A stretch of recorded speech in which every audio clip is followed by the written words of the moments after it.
Man, I love Pokemon. Yeah, I like Pokemon.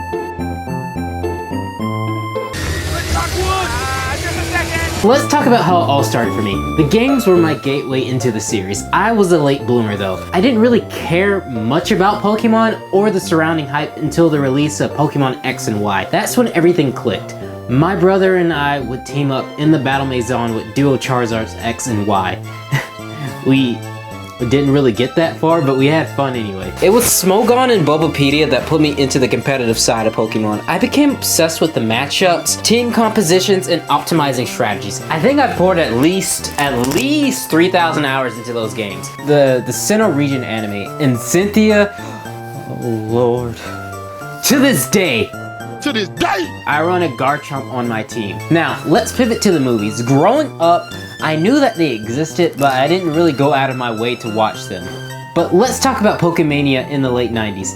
It was more than just a phenomenon. It was a cult following. Mewtwo Strikes Back was a cultural milestone. It's a faint memory for me now, but one that stands out. I vividly remember owning the VHS, hearing that jazz-inspired soundtrack, and soaking in that 90s nostalgia animation style. The muty but crusty colors have their own charm, a sort of Ghibli-esque whimsy feeling that feels almost timeless. That said, let's be real for a second. Kids-focused movies, especially from that era, deserve a certain level of grace. You can't compare them to adult-oriented films, and no, not those. These movies didn't push boundaries. Their main goal was to sell merchandise and act as white noise for Saturday mornings. But that's okay. They're products of their time. Nowadays, we are in a golden age of children's media where storytelling standards have risen dramatically. Comparing older Pokemon movies to something like Spider-Man Into the Spider-Verse or like Puss in Boots' Last Wish isn't fair. For what they were, these films have their own whimsical charm, and that's why I'm dedicating this video to animated movies. I won't be covering Detective Pikachu here, and as much as I loved it in theaters, seriously, that movie was fantastic. I really enjoyed it. I want to focus on the animated films because I don't think they get the attention that they deserve. And then side note, Detective Pikachu should have been voiced by Danny DeVito. Give us what we wanted, Game Freak! We signed a petition! As if petitions work, I guess. Lastly, I want to thank you for spending your free time with me. Whether you agree with my takes or not, I appreciate every comment and any bit of engagement that I receive. And for those who didn't like it when I screamed in the Diary of a Wimpy Kid video, sorry, I'll scream if I want to. Let's dive into the animated Pokemon films and why they're worth revisiting. Pokemon, the first movie. So this was the only movie that I actually had on VHS. We're in the Kanto region in Orange Islands. It starts in a cult laboratory with a bunch of scientists gathered around a pod. Inside that pod is Mewtwo, the legendary Pokemon. He becomes self-aware, realizes that he is a copy of Mew, breaks out and sets everything on fire. He starts questioning his mortality and his reason for existing, which is so real because who knows why we're here. As a literal baby, this all sounded like a bunch of mumbo jumbo, but as an adult, it hits different. Mewtwo's existential crisis is practically the voice of a generation. There's something about 90s animation. It's so linear and sharp. It's fascinating to look at. If YouTube and AMVs had been a thing in the early 90s, I'm 100% sure there would have been an AMV edit of Mewtwo escaping the lab. And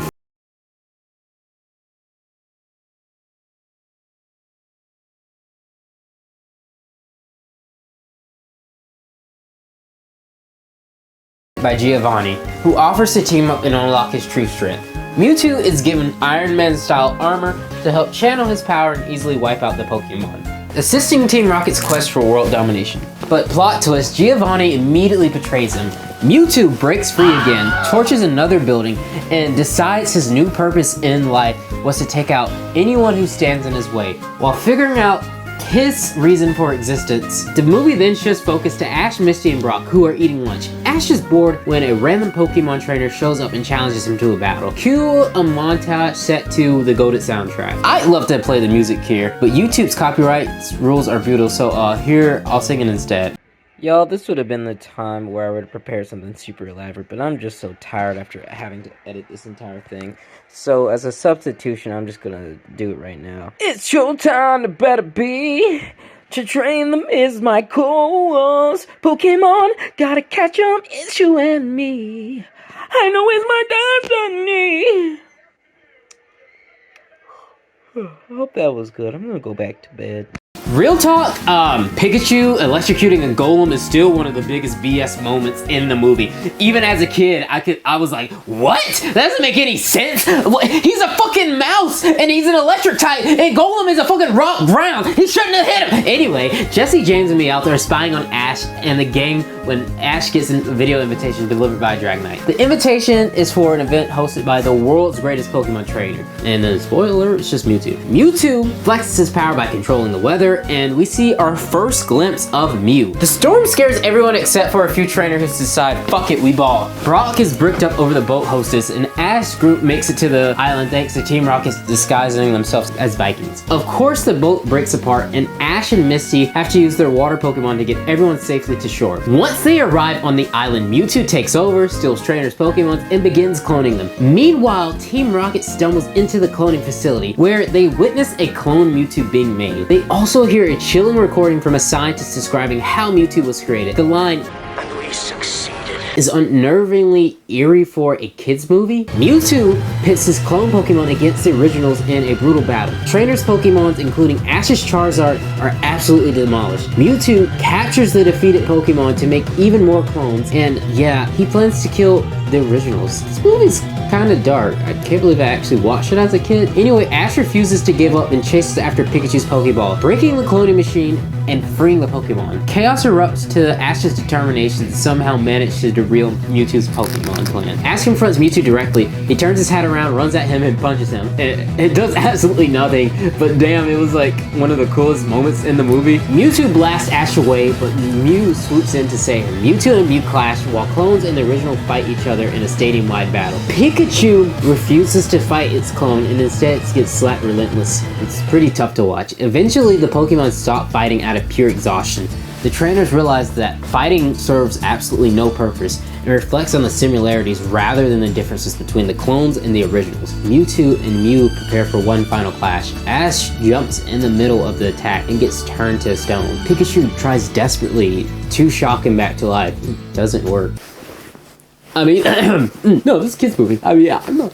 Anyway, instead, the collective crying of all the Pokemon somehow revives Ash. I don't know how it works, but it's just beautiful, okay? Okay? Mewtwo realizes the error of his ways, feels remorse, and takes his clone Pokemon with him. He erases everyone's memories of the event and rewinds time. I have to ask, just how powerful is Mewtwo? The group is transported back to the Fury as if nothing happened. Ash spots Mew in the sky, and the gang heads off to the next adventure. Pokemon, the first movie, is just peak cinema. The pacing is insane, but the story, animation, and soundtrack are unforgettable. It's going to be tough for the next movie to top this, but it got me excited to dive more into it. This movie kicks off with an eccentric billionaire trying to capture the legendary bird trio, Moltres, Zapdos, and Articuno, and get used to eccentric billionaires being the theme of these next Pokemon movies. He's after Moltres first and manages to capture it, shocking it into submission. His ultimate goal, capturing all three birds to summon Lugia, the legendary beast of the sea. Why? Because why wouldn't you want to play God with legendary Pokemons in nature itself? Meanwhile, we get a montage of Ash with his crew traveling on a ferry, vibing to some more of the smooth jazz R&B fusion funk goodness. But things quickly take a turn.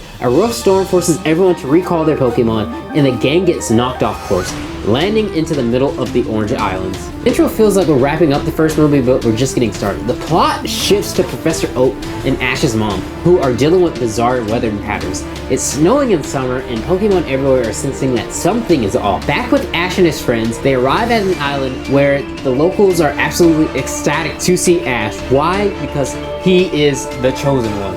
And of course he is. The gang gets invited to a festival later that day, and this section has a Studio Ghibli slice of life charm that's honestly so cozy. One of the festival girls even does a ceremonial dance for Ash, much to Misty's obvious annoyance. Ash is handed a quest since, you know, he is the chosen one. He and Pikachu set off, accidentally knocking Team Rocket off their boats in the process. Misty and the rest of the group rush after Ash because of the storm getting worse. Meanwhile, back with Oak and Ash's mom, they're piecing together parts of the storm that are tied to the legendary birds. Ash's boat gets thrown off course by the storm, and he chases after Pikachu, which leads him to a mysteriously glowing spear. Ash pulls the spear out, and because Team Rocket never misses a chance to mess with Ash, they show up to block his path. Misty and the others regroup just in time for Zapdos to make an appearance. Pikachu tries to communicate with Zapdos, but it doesn't work out well. Eventually, Zapdos Zapdos is captured, leaving only Articuno roaming free and causing chaotic ice storms. The group realizes the balance of power is completely wrecked now that both Moltres and Zapdos are captured. They attempt to free them,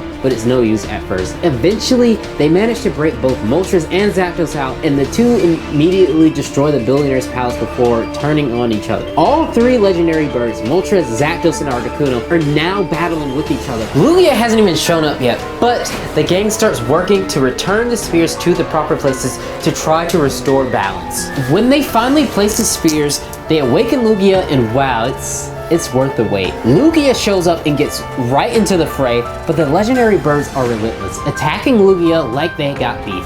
Lugia is overwhelmed, and just when you think things can't get worse, the birds start attacking again. A bunch of wild Pokemon suddenly appear near the group as if they're answering some sort of unspoken call. Slowking, yes, a talking Slowking, reminds Ash that he's the chosen one and that he's the only one who can restore balance to the world.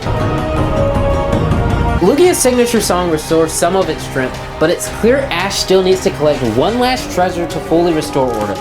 With the legendary birds chasing after them, Lugia and Team Rocket assist Ash on the final leg of the journey. Team Rocket even sacrifices himself to lighten Lugia's load so it can further on in the mission. Insert tearful salute. Lugia and Ash collect the last treasure. Then the billionaire, because of course he's still around, attacks Lugia. Lugia snaps, unleashing an absolutely devastating hyper beam that obliterates the billionaire's base. Ash gets knocked out in the chaos, and this is where the power of friendship, kicks in. The girl from earlier plays a ceremonial flute, which somehow calms the legendary bird sound.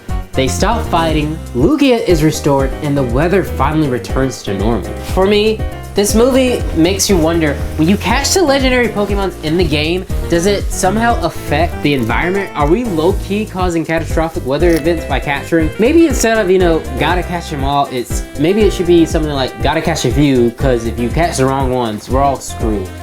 I mean, I guess that one isn't as catchy.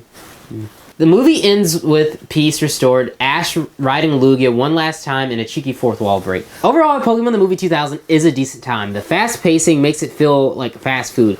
Entertaining, but not particularly memorable in the long run. Still, it's neat to see the interplay between the legendary birds and Lugia, even if the writing leans heavily on convenience. Pokemon the Movie 3, The Spell of the Unown. This movie starts strong, bringing us to the Johto region with noticeable, more dynamic camera work. We're introduced to Spencer Hale, a father reading to his daughter Molly in the Grand Mansion. He shows her a book filled with rare Pokemon he hasn't managed to catch yet. It's a sweet father-daughter moment, cut short when Spencer gets a video call from his assistant. Duty calls as he leaves Molly to sleep. We then follow Spencer and his assistant rummaging through ancient tombs when a swarm of Unown appear. Spencer is abruptly transported away. The Unown debut into the Pokemon cinematic universe. It clearly excites the creative team as this is their first major foray into 3D animation. However, it's early 2000s CGI that was really a TV movie, and yeah, it's pretty rough. Molly learns her father is missing, and her loneliness, she turns to his research. Using the Unown, she inadvertently summons a bunch of them. Initially thinking they want to play with her, she quickly realizes their power. The mansion becomes coated in crystals, and Molly, experimenting with the unknown reality warping powers, summoned a dream Entei, believing it to be her father. The mansion becomes a fortress, cutting itself off from the rest of the world. This movie takes a familiar turn as we cut to Ash battling a random new character. This is the third movie in a row that introduces someone seemingly unrelated only to switch gears and bring Ash into the fold. I'm also betting Team Rocket will show up at some point. Yeah, they do. The gang heads towards Greenfield, seeking a Pokemon Center, only to find the towns overtaken by the crystal. Team Rocket, the News, and Officer Jenny all arrive to investigate. Ash's mom recognizes Spencer as an old friend and grows worried about him and his daughter's Molly. The crystallization intensifies with the movie shifting back to Molly and Entei watching the news. Molly, in her childlike innocence, wishes for a new mom, prompting Entei to brainwash Ash's mom and kidnap her, which is insane.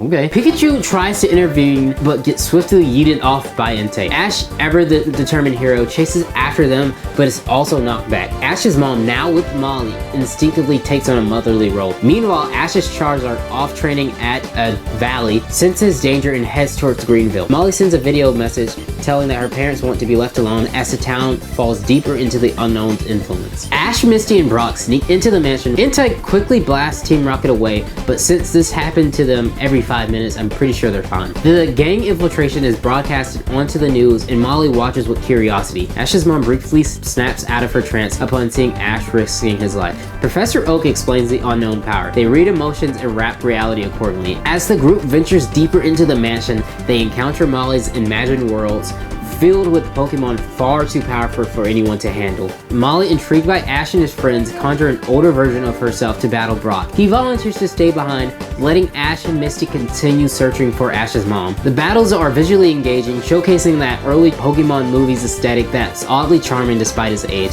Molly's dream Pokemon easily overpowers Brock, while Misty eventually battles Molly in an all-water Pokemon showdown. Through these battles, the group realizes that the real Molly is still in the room hiding from reality. Ash finally reaches his mom, breaking the illusion for Molly by explaining she isn't her mother. Molly, overwhelmed, reacts as any child would with godlike powers. Chaotically, Entei battles Ash and his Pokemon, declaring that even if it's just an illusion, it's real to Molly and will protect her at any cost. The battle escalates as Ash and Pikachu are knocked off a platform, only to be saved by Charizard in genuinely a pretty hype moment. Team Rocket, along with Brock and Misty, helps Ash regroup. Entei proves to be a formidable foe, forcing Charizard and Ash into a defensive fight. Molly eventually stops the fight, realizing life is better experienced than living in a fantasy. However, the Unown begin losing control of their psychotic energy, threatening to tear everything apart. Entei joins forces with the group to destroy the barriers surrounding the Unown. Despite being a product of Molly's dream, Entei believes in Molly's strength. The Unown rampage ends, restoring everything to normal.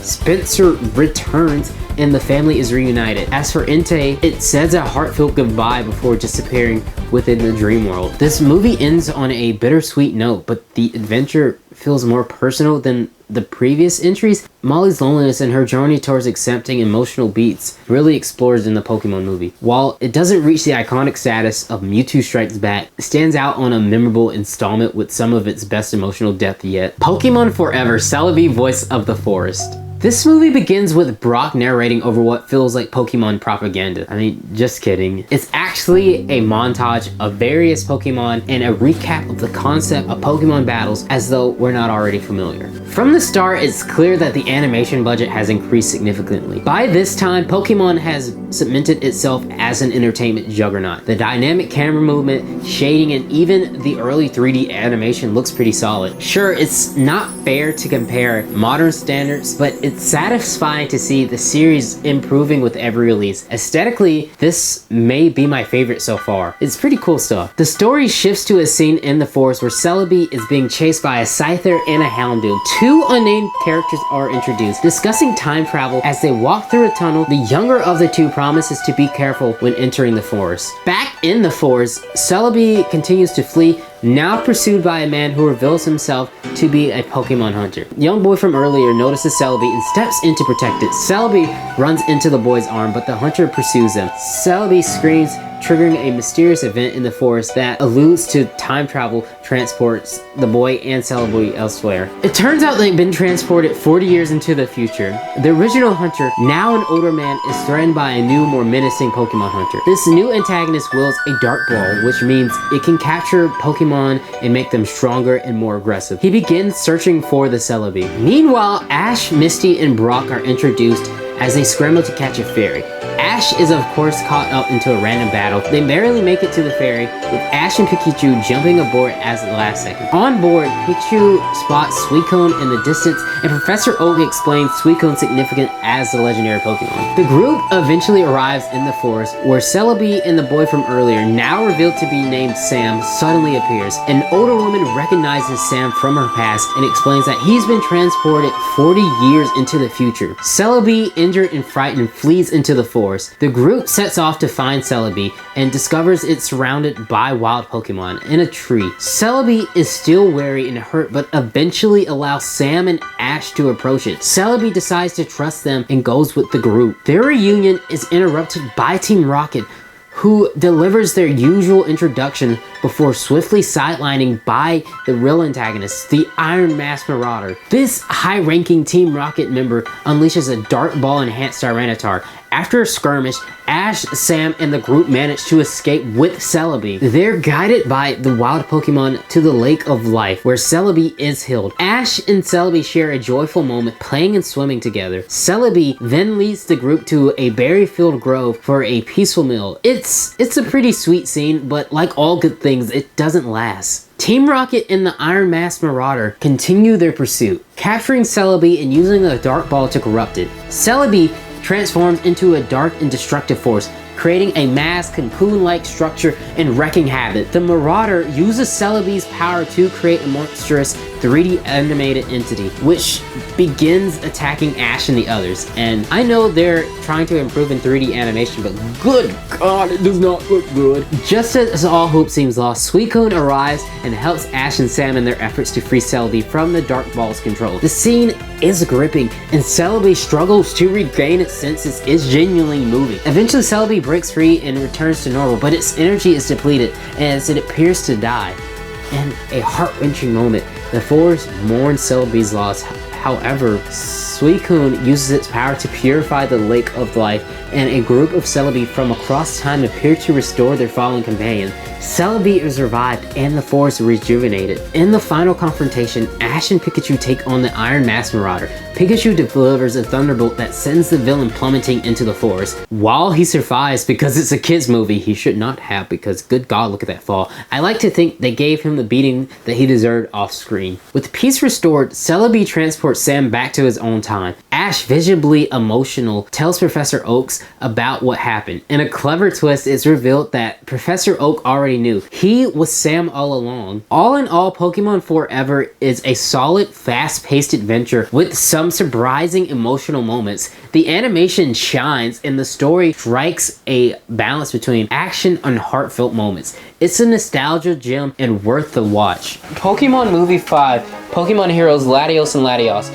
This movie begins with a narrative-free recap of Pokemon Journey. This scene transitions into a stop-motion art sequence depicting a brother and a sister transformed into Pokemon who save a town from a meteorite. The movie then shifts to a mysterious figure reading about the gem in a book. A security officer discovers someone in the library, but the intruders escape, leaving a calling card. These individuals, Annie and Oakley, appear to be the villains of the story, completely with James Bond-inspired music and gadgets. Their mission to find the ultimate weapon linked to Latios and Latios. The story transitions to Ash and Misty competing in a Pokemon race. Unlike previous movies, this one skips the traditional opening Pokemon battle in favor of a fun little different competition. Ash loses the race thanks to an invisible Latios and Latios pulling him off course, leaving Misty to win.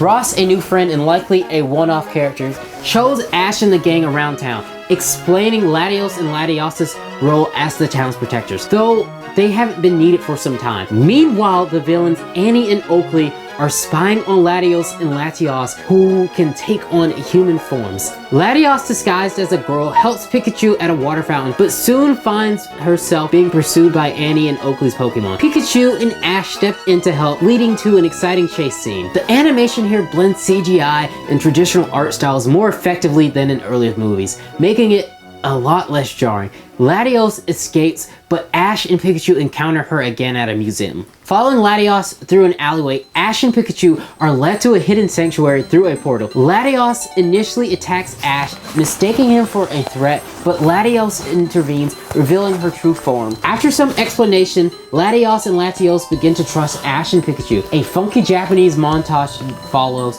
showcasing the group's bonding in the sanctuary. The sanctuary's gem and Latios' duty is to protect the towns are explained. Ash and Pikachu leave the sanctuary to reunite with Misty and Brock. Bianca, a girl Latios had previously imitated, helps guide them back. Meanwhile, Annie and Oakley infiltrate the sanctuary, sneaking past its guardians. They capture Latios, steal the gem, and uses its power to control the town's security system and summon fossilized Pokemon to do their bidding. Bianca and the sanctuary guardians are also taken captive. Latios, desperate for help, reveals herself to Ash and her friends. Using Latios' shared vision ability, Latios shows Ash what's going on. The group sets off to save Latios, battling the fossilized Pokemon along the way. Latios uses much of her energy to protect Ash from drowning, further straining her powers. At the sanctuary, Annie and Oakley lose control of the weapon powered by Latios, causing chaos as the city floods. Latios and Latios combine their powers to save the town, but the effort gravely injures Latios. In a heartbreaking moment, Latios sacrifices himself to stop the disaster. The town is saved, but Latios' death leaves Ash and his friends mourning. As the group prepares to leave, Latios shares a final vision with Latios, bidding farewell. Annie and Oakley are trapped in their own weapon, ensuring their defeat. Ash and the gang says goodbye to Latios and continues their journey. While visually impressive, Pokemon Heroes feels less impactful than its predecessors. Its stakes are high, but the story lacks that emotional weight that the earlier films had. However, it does have the best end credits theme, so there's that. Here's a few seconds of it before I get the copyright struck.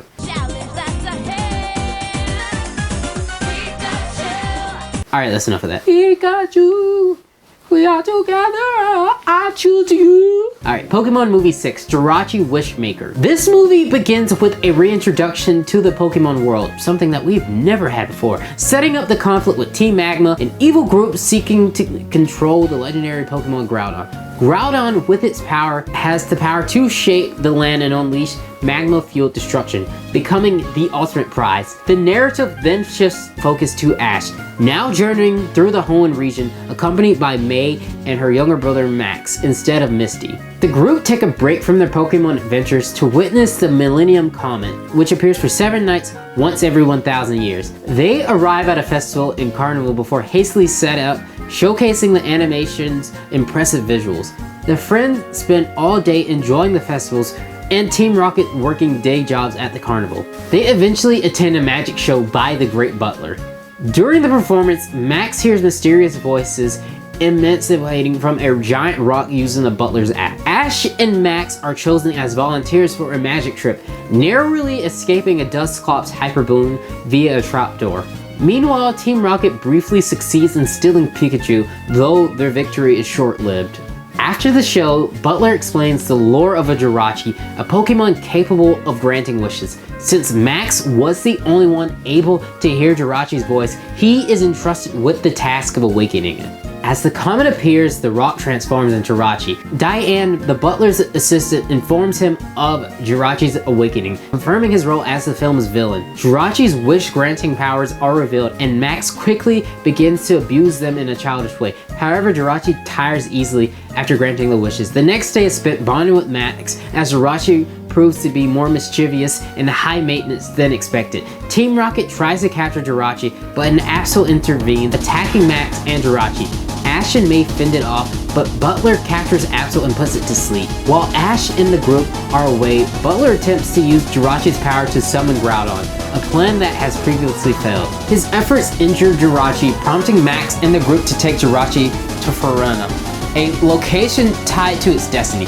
Diane aids them on this journey, expressing hope that the comet passing will allow Butler to move past his obsessions. During the journey, Ash tells Max that he will eventually have to let Jirachi go, reassuring him that true fans remain in each other's hearts. Just as Jirachi prepares to return to its slumber, it uses its power to create a pseudo-Groudon. Unlike the real Groudon, this grotesque creature absorbs Pokemon and human for energy, reminiscent of Princess Mononoke's chaotic climax. As chaos ensues, Absol and Flygon help Ash and the group confront Butler. Butler's Salamence give chase, but Ash and Flygon manage to rescue Jirachi. However, the pseudo-Groudon continues its rampage, Absorbing Diane, Brock, and May, Butler realizes the gravity of his mistakes and devises a plan to reverse the Groudon energy absorption using Jirachi's powers. In a thrilling battle, the group places Jirachi in Control Center to stop Groudon. Butler sacrifices himself to ensure that the plan succeeds. Jirachi, improbably powerful in this movie, destroys the pseudo Groudon, saving everyone. Exhausted, Jirachi requests a lullaby from Max and the group before returning to his rock form, merging with the earth to sleep for another 1,000 years. And in no game was Jirachi this fucking strong. It's a cute little decent Pokemon, but it has never been this strong. It would have helped so much against Cynthia, but oh no! It took me about 35 max revives, PB stalling her to defeat her. Y'all don't care about that. Y'all don't care about any of that. This movie was really good. It's a pretty nice change of pace to see the main character role shift from Ash to Max. Now, my boy will be haunted by the spirit of Jirachi forever. Pokemon Movie 7, Destiny Deoxys. This film opens with a familiar Pokemon montage, acting as a refresher for the audience and setting the stage for the story ahead. It's almost like the tutorial level of a video game, where you're guided through basic concepts before the real adventure begins. This movie introduces the concept of extraterrestrial beings with the arrival of an alien Pokemon. A giant meteorite crashes to Earth, startling a young boy named Tori, who is quickly rescued by his parents. From the wreckage, a mysterious Pokemon emerges, Deoxys, which immediately begins wreaking havoc. Just as Deoxys causes destruction, Rayquaza, the legendary Pokemon and the ultimate Sky Guardian, appears to confront it. Unfortunately, Rayquaza is defeated and Deoxys escapes. Scientists soon begin studying the meteorite left behind, which begins to glow ominously. The story then shifts to Ash and his friends, who are on their way to the Battle Tower, a town known for its technological advancements. Brock, ever the hopeless romantic, continues his usual antics while Ash and the group get lost on the way. They eventually encounter other trainers, including Tori, who's still shaken by the events involving Deoxys. Ash and Tori pair together in a double battle, which feels like a promotion for the new features in the game around that time. However, Ash and Tori's team, Pikachu and Torkoal, stand little chance against their opponents. Tori, feeling the sting of the loss, struggles with his new fear of Pokemon. Still traumatized by the Deoxys encounter, Ash, ever the optimist, believes that Tori will come around with time and encouragement. Later, Ash finds Tori talking to something invisible, which seems to be the sign of his growing connection with Pokemon, though he still wants to be left alone. Meanwhile, Team Rocket's antics takes a strange turn when they're shot at, having been reduced to a poor, hungry, and homeless state. I don't know how they are villains exactly. How is being homeless a crime? Ash tries to ease Tori into being comfortable around Pokemon, but the boy remains cautious. The movie cuts to Deoxys, who's zipping around causing more chaos. Meanwhile, the boys gets more animated. Tori returns with snacks for a Pokemon and retreated to a familiar montage of everyone's Pokemon bonding. Suddenly, alarms ring out as the town security system begins to fall, signifying that the arrival of a Deoxys. The Pokemon begin adopting people and Pokemon alike, while Rayquaza returns for another showdown. The town is plunged into darkness, and while Deoxys and Rayquaza battle in the skies, Ash and his group are forced to flee from the Deoxys clones, who disrupt their efforts to call out Pokemon or request outside help. They learn about the history of Deoxys and its arrival on Earth, while the group splitting up in search of food and water. As they attempt to find resources, they are attacked by Deoxys clones, which steals valuable material from them. After another escape, the group realizes that there are two Deoxyses, one original and one trapped in a crystal. The Pokemon is trying to reunite with its other half,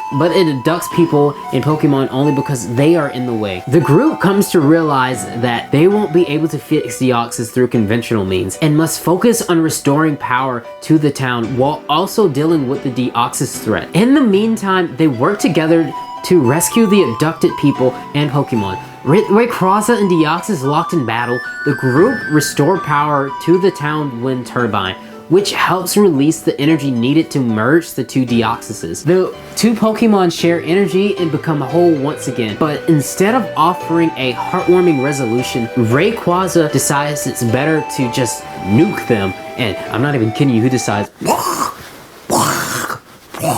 The town security system goes haywire, and Rayquaza is attacked by the combined forces of Deoxys and the town's defenses. Ash and his group manage to reset the system, while Tori overcomes his fear of Pokemon. With the threat of Deoxys resolved, the group washes as the Pokemon heads off into the sky. While the movie is solid in terms of action and emotional growth, it feels somewhat forgettable. The plot focuses on Tori's journey from fear to acceptance of a Pokemon, while Rayquaza and Deoxys steal the spotlight. As Ash and his friends continue their journey, it's clear that the movie's theme of courage and growth are central, even if the film doesn't leave a lasting impact. Pokemon Movie 8, Lucario and the Mystery of Mew.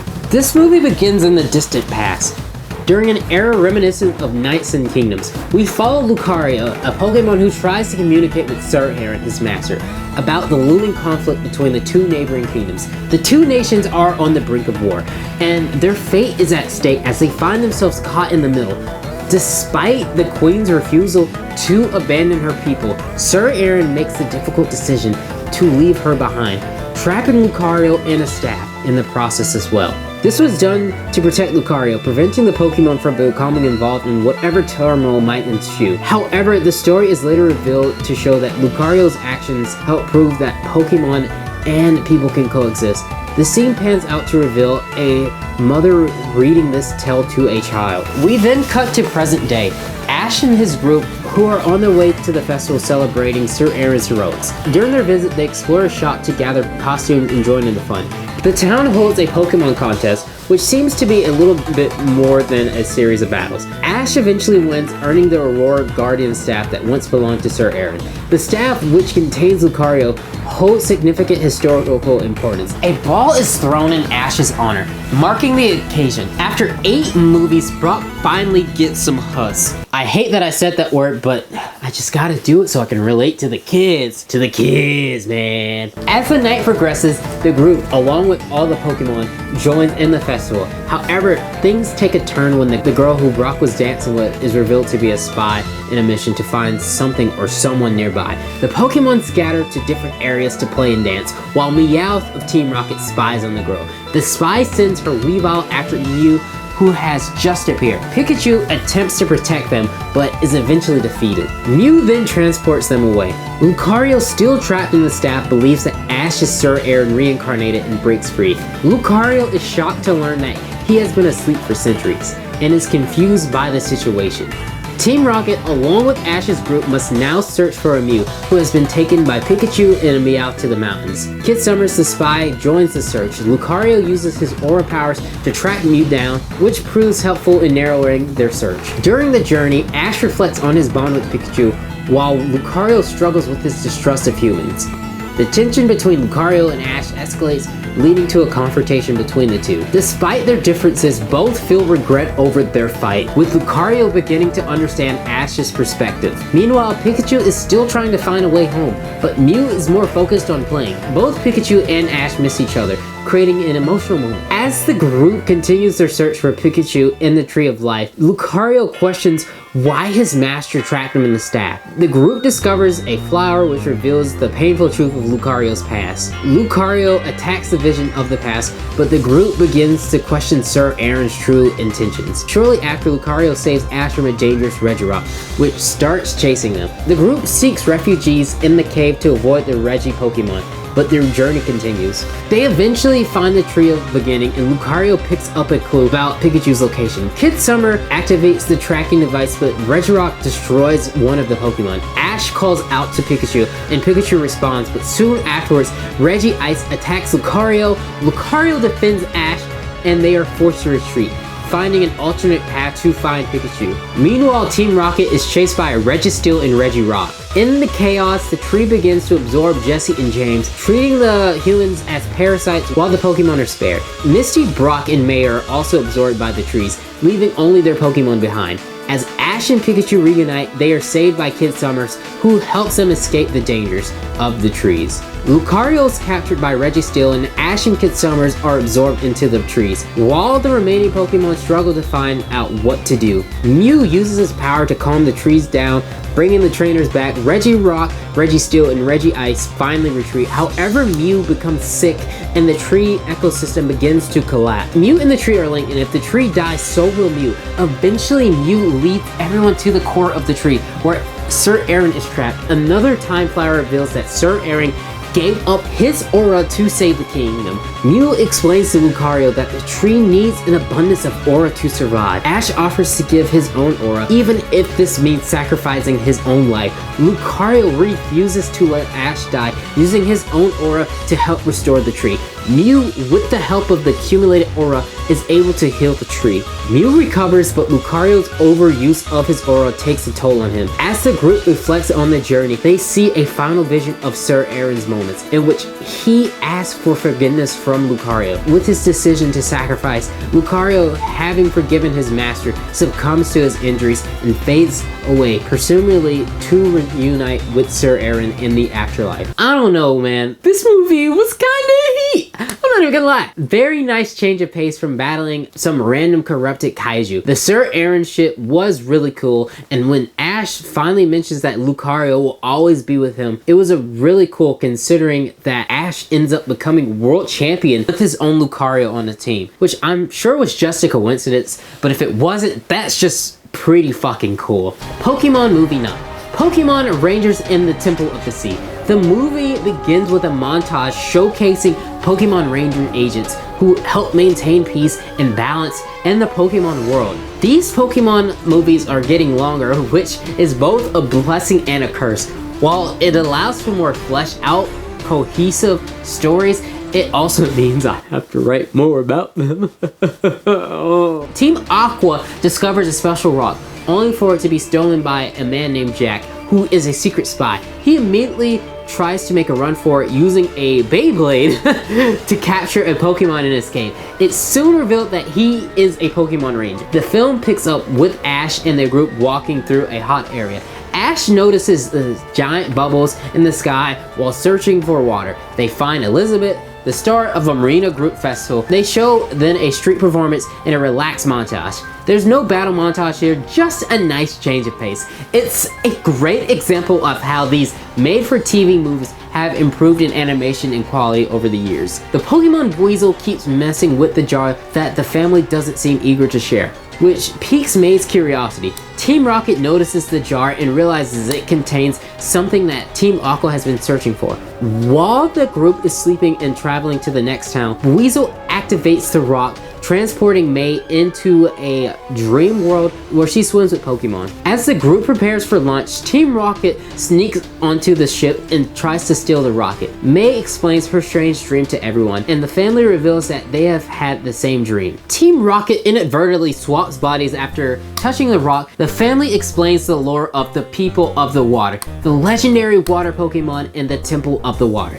Ash and the group soon realizes that Team Rocket has stolen the rock. A clown-looking guy helps get the rock back from Team Rocket using a Fearow, and they defeat it, never to be seen again. And that's just a lie. Jack Waller, the Pokemon Ranger from the beginning of the movie, reveals himself to be the group. He informs them that the egg that they have been protecting contains the Pokemon named Manphy. His goal is to ensure that Manphy hatches safely. Team Aqua arrive and send Pokemon after the heroes. Jack swaps the egg, but Team Aqua forces Manphy out of its egg prematurely. The baby Pokemon immediately imprints on May, and the group forces itself to flee. Team Aqua attaches themselves to the trailer, and the group is forced to detach it, eventually ending up at the abandoned ruins of the People of the Water. Team Aqua and Team Rocket are hot on the hills. They activate a secret door that leads them to the Temple of Zamara, also known as the Sea Crown. Some exposition reveals that Manphy is needed to find the temple. Phantom the Sea Pirate and Team Rocket team up, waiting for Ash's group to lead them to the Sea Crown. Meanwhile, Ash's team is out on the open sea. They stop in a small town and Elizabeth finds the old ship pulls up. Jack Waller says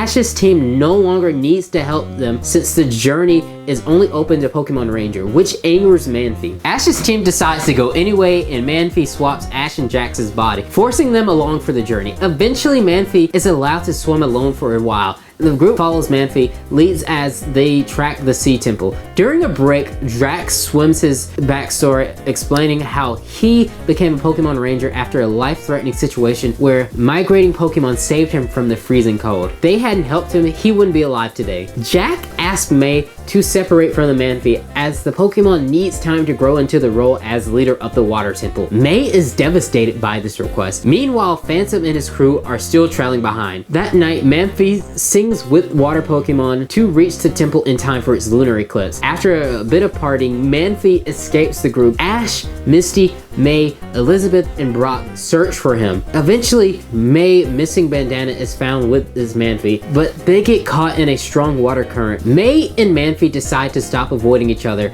and the group finally reaches the water temple. Manphy sings and the temple responds. Phantom, however, arrives first, taking to the sea crown and ripping off a piece like a fool. The temple begins to be flooded. The group regroups with Jack while promising to handle Phantom. Through acrobatics, Jack places some of the crystal places back in place, making him one of the coolest characters in the Pokemon movie. While Jack distracts Phantom, Ash, May, and Misty work together to place the crystals back to its proper slots, but one crystal is missing, causing the temple to remain flooded. They find the remaining crystals, but the flooding makes it impossible to find it properly. Ash finds an escape pod and places May, Manphy, and Pikachu in it, preparing to place the crystal in this temple himself. He came up out that water like Jason.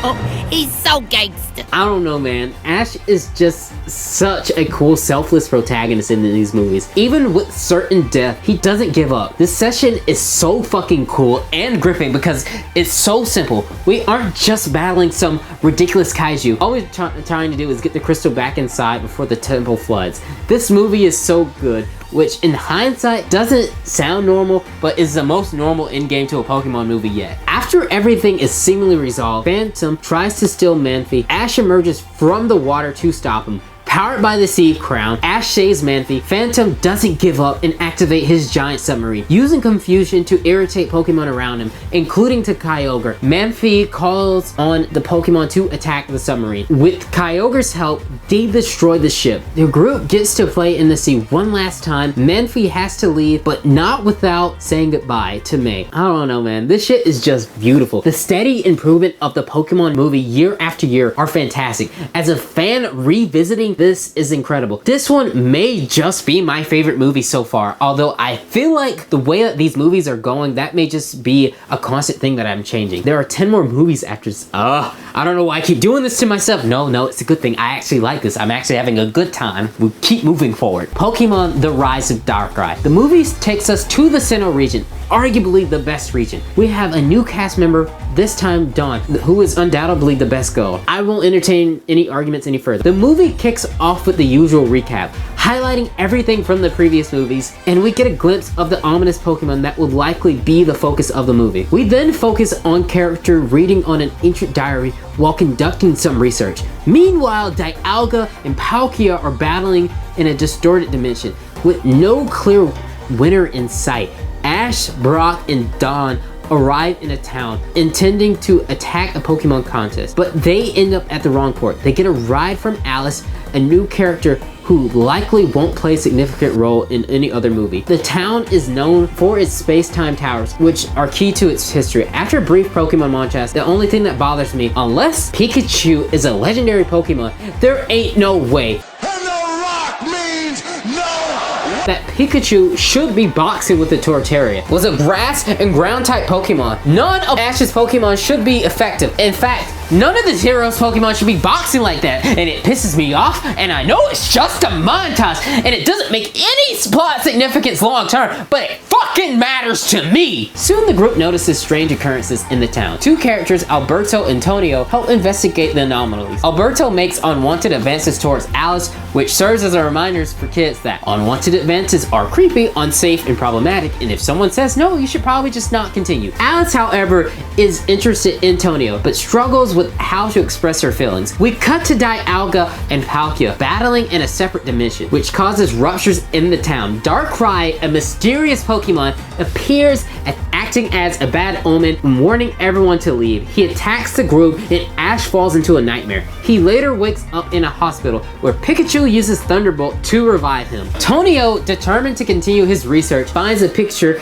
of Alice's grandmother, Alicia, and recalls how Darkrai once attacked her Pokemon. Darkrai, seemingly tired in her, accepting Alicia's help despite being hated by everyone else. Team Rocket proposes a team up with Alberto, who accepts, of course. Dawn buys a good luck charm to protect her from Darkrai's nightmares. Meanwhile, Tonio passes out from overworking himself, but he soon shares his findings with the group. He tells them about the town's music towers, which features brass discs that act like record players. To play the music, they must go to the top of the towers. Ash almost dies from an asthma attack, and everyone just laughs off before playing music. The group is challenged by the trainer. Tonio tracks the dimensional battle between Palkia and Dialga, which eventually causes a massive shockwave, and Alberto attacks Darkrai again, putting more Pokemon under his nightmare. Ash and Pikachu track down Darkrai, but Alberto once again messes up, and his Pokemon are placed under a nightmare. The group notices Barbaro moving towards the wall, and Antonio realizes that the real world is merging with the dream world.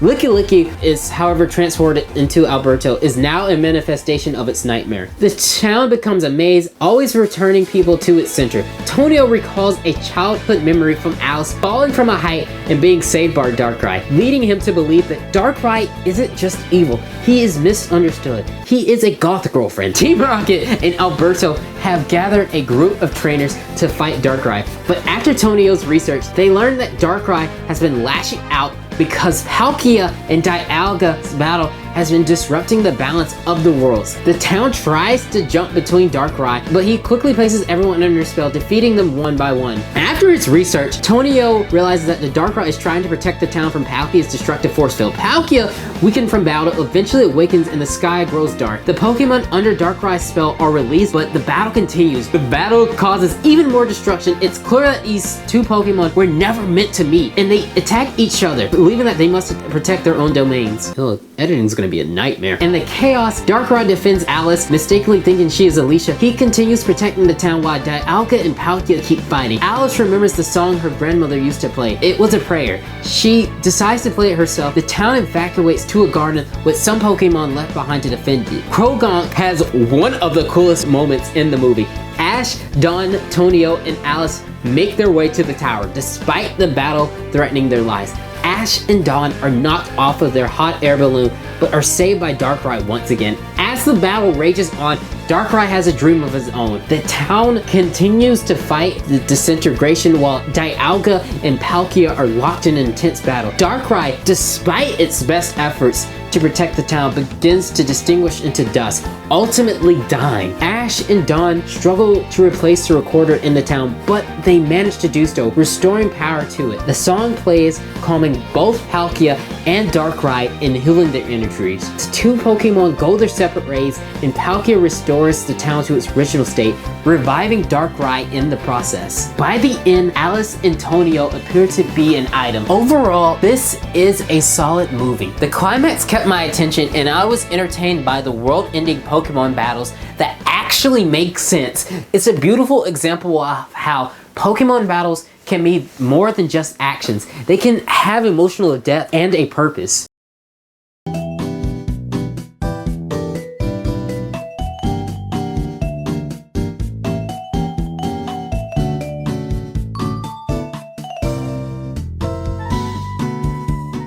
Pokemon Movie 11, Giratina and the Sky Warrior. I'm about to freeze my ass off again because it's so cold in here. We begin with some classic Pokemon propaganda, but let's be honest, it's the only kind of propaganda we like. Everyone say it with me. The only propaganda we like is Pokemon propaganda. Yeah. Anyway, the movie opens with Dialga battling Giratina with a small Pokemon named Shaman watching from a distance. Unfortunately, this doesn't sit well with the obviously evil man in the room, Zero. Shaman opens a portal and escapes with Dialga, leaving Giratina behind. Next, the group is eating with Shaman, peers, and ruins their meals. All the Pokemon are mad at Shaman, especially Pitbull, who stands firm about not messing up his food. And to be honest, if someone messed up my fucking food, I'd be mad too. Shaman eventually gets cleaned up and the group tries to figure out where Shaman comes from. After getting no clear answers, they decide to take Shaman to the Pokemon Center to get better. Shaman, known as the Gratitude Pokemon, is being a bit of a handful, asking everyone to visit the Flower Garden, which they all agree to eventually. Meanwhile, Team Rocket is snooping around, but we all know, due to their track record, it's not going to go well for them. Shaman activates some of its petals, which alerts Giratina to their location, and Giratina opens a portal through space-time, sucking everyone in except for Brock. I'm sure that really pisses him off. Poor guy still gets no action. The group tries attacking Giratina with their Pokemons, but it's to no use. They are saved by a man named Newton, who explains that they are in the Distortion World, a parallel dimension where only Giratina exists and it can pull in whoever it chooses. The group must navigate through life-threatening obstacles, learning that the battle between Palkia and Dialga has disturbed space-time, causing Giratina to go wild. After some close calls, the group finds an exit from the Distortion World, but Team Rocket is still stuck inside because the portal closed before they could leave. We cut to the big bad of the movie, who is tracking down Shaman and Dialga. He eventually meets up with Ash and the group, chasing them for Shaman. They escape on the train with no idea where they're headed. Eventually, after Shaman interacts with some flowers, it changes into its sky form. The group needs to get to the Giratina Garden quickly or else Shaman will be stuck in its regular form.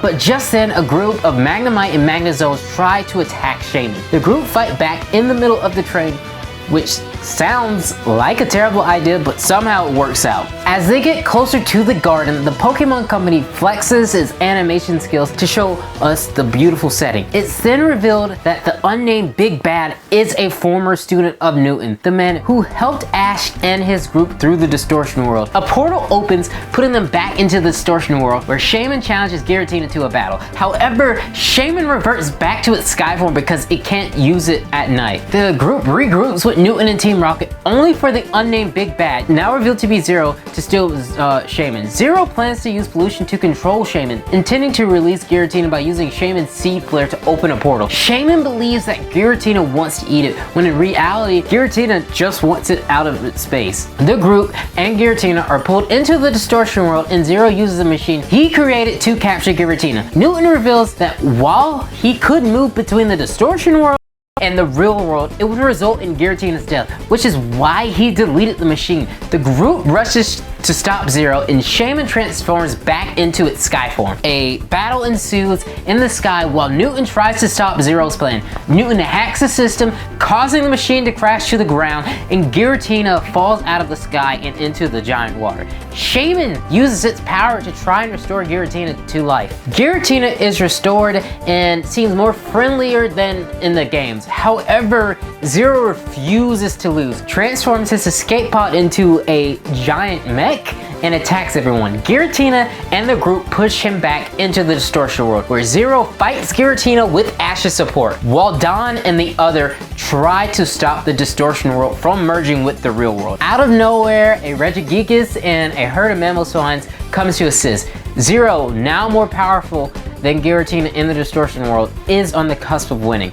Ash stopped Zero from delivering the final blow to Giratina. However, I got so caught up in the movie that I forgot to take notes for a second, which might actually be a good sign. I'm actually really enjoying myself. As Zero attempts to stop Shaman from using its Seed Flare, Giratina holds back and opens another portal to the Distortion World. Zero is shot into the portal, his ship is frozen in place, and he is finally defeated. Shaman and Team Rocket are knocked back into the portal, and Ash is left inside the Distortion World. Giratina bursts from the Distortion World to save Ash, leaving to potentially search for Dialga. Shaman then meets its friends in the garden and decides to leave. Everyone says their goodbyes, and Ash and his group continue on their journey. Overall, pretty solid movie. I feel like some of you might have tuned in to watch me tear into this series, akin to the Wimpy Kid video, but honestly, I'm just enjoying myself. It's much less stressful than I expected. That is until I have to go into the editing room, and then it's gonna take freaking forever to edit this thing together.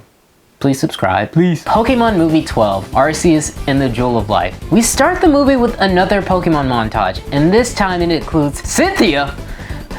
I secretly love Cynthia.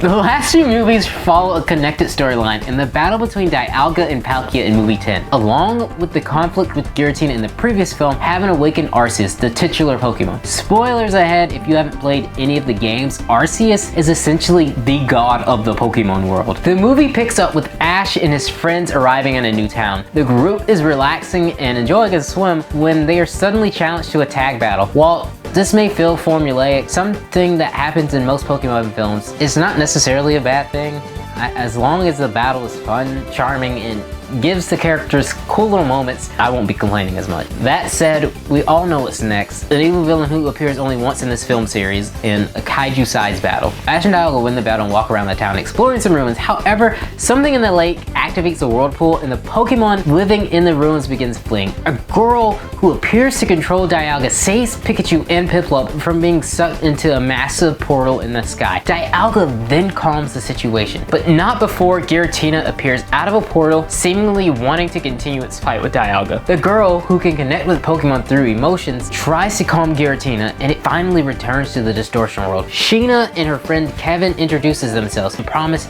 to help Ash and the others with their quest. Can we take a moment to feel bad for Brock? The guy never gets any love. Poor guy is just there, thrown away, and lonely, and it's so relatable. Someone who likes Pokemon, please hit me up. And another portal appears, taking Dialga with it, but Palkia manages to save it. Sheena and Kevin take it to the group underground to show them the time-space dimension. Through the flashback, we learn how Sheena and Kevin came to the town. The lore reveals that Arceus created the world and sacrificed part of itself to create the Jewel of Life, which transforms the town from a wasteland into a thriving place. However, Deimos, who helped Arceus, refused to return the jewel, fearing that doing so would bring the wasteland back. Sheena, who is a descendant of Deimos, believes that the jewel must be returned to Arceus. Team Rocket plans to steal the Jewel of Life and control Arceus. When Arceus arrives, running rampant, Sheena tries to return the jewel, but Arceus destroys it, not believing it's the real Jewel of Life. Sheena was unaware that it was a fake. In its rage, Arceus begins raining down its judgment move. Dialga and Palkia step in to protect Sheena and the group, but they're easily overpowered. Surprisingly,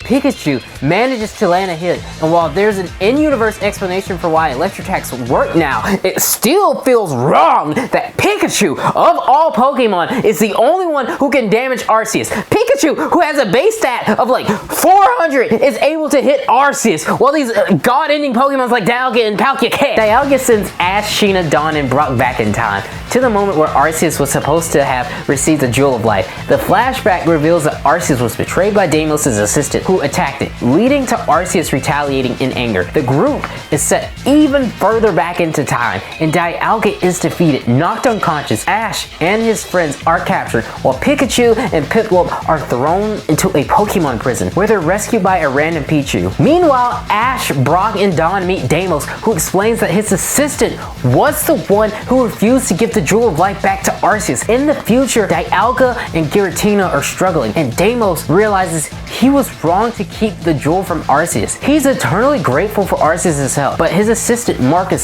still won't give up on his plans. In the past, Marcus betrays Sheena and tries to keep the jewel for himself. He even goes so far as to say that he wants to try and kill Arceus. Yes, the god Pokemon, which is a wild thing to hear in a Pokemon movie. It's so insane. Deimos and Sheena team up and try to reach out to all the Pokemon nearby to stop them from attacking Arceus. Many Pokemon answer the call, including a ton of Rattatas. If only they used like the Fear Rattata strat, they wouldn't have had this problem. But oh well. I really hope that joke lands for the competitive Pokemon fans, because that would be kind of sad. Fear Rattata, it was pretty solid. Eventually Ash gets the Jewel of Life, and even with Marcus held at bay, Deimos attempts to get closer to Arceus, but to no avail. Ash is pulled back into the past and begins to disappear, which brings him and his friends back to the moment before Arceus' near death. At the last moment, Deimos manages to place the Jewel of Life back into Arceus' heart, and the Pokemon god is restored to full strength. Arceus is thankful to Ash, Deimos, and everyone who helped. Marcus believes that everything will return to a wasteland, but Arceus had other plans. plans. Arceus restores everything to normal, and instead of using the Jewel of Life, people must put their own efforts to restore the land, which they eventually do. Arceus and the other legendary Pokemon return to their homes, and Sheena reads an inscription from Deimos, which explains the story's closing sentiment. Once again, the movie improves on the previous ones, delving deeper into world building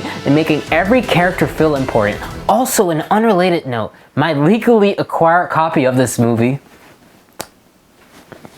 has a trailer for the live-action Ben 10 movie, which is just a wild thing to revisit. I don't know, it's weird enough. Would y'all want me to review that? I kind of remember it, but also don't. Leave a comment. Pokemon Movie 13, Zoroark, Master of Illusion. This movie opens with some Pokemon world-building propaganda involving Griggs Kodai, who became absorbed by the time ripple created by Celebi, causing the city's greenery to die. As usual, the gang, Ash, Dawn, Brock, are on their way to Crown City. The film quickly introduces the villain Kodai, who uses the legendary trio of Suicune, Entei, and Raikou to attack Zoroark. Zoroark, being the master of illusions that it is, transforms into multiple other Pokemons to escape, throwing the city into chaos. The group find themselves in the middle of a situation when they encounter Zoroark, the baby Pokemon who is closely connected to Zoroark. They try to protect it from the chaos unfolding around them, which is always a great excuse for some hijinks and the kind of cute, heartwarming moments you've come to expect so far from this film franchise. As Zoroark transforms into the legendary Pokemon, the battle escalates. Kodai manipulates footage to paint Zoroark as the villain, causing the town to be sealed off while he searches for the mysterious time ripple in secret. Meanwhile,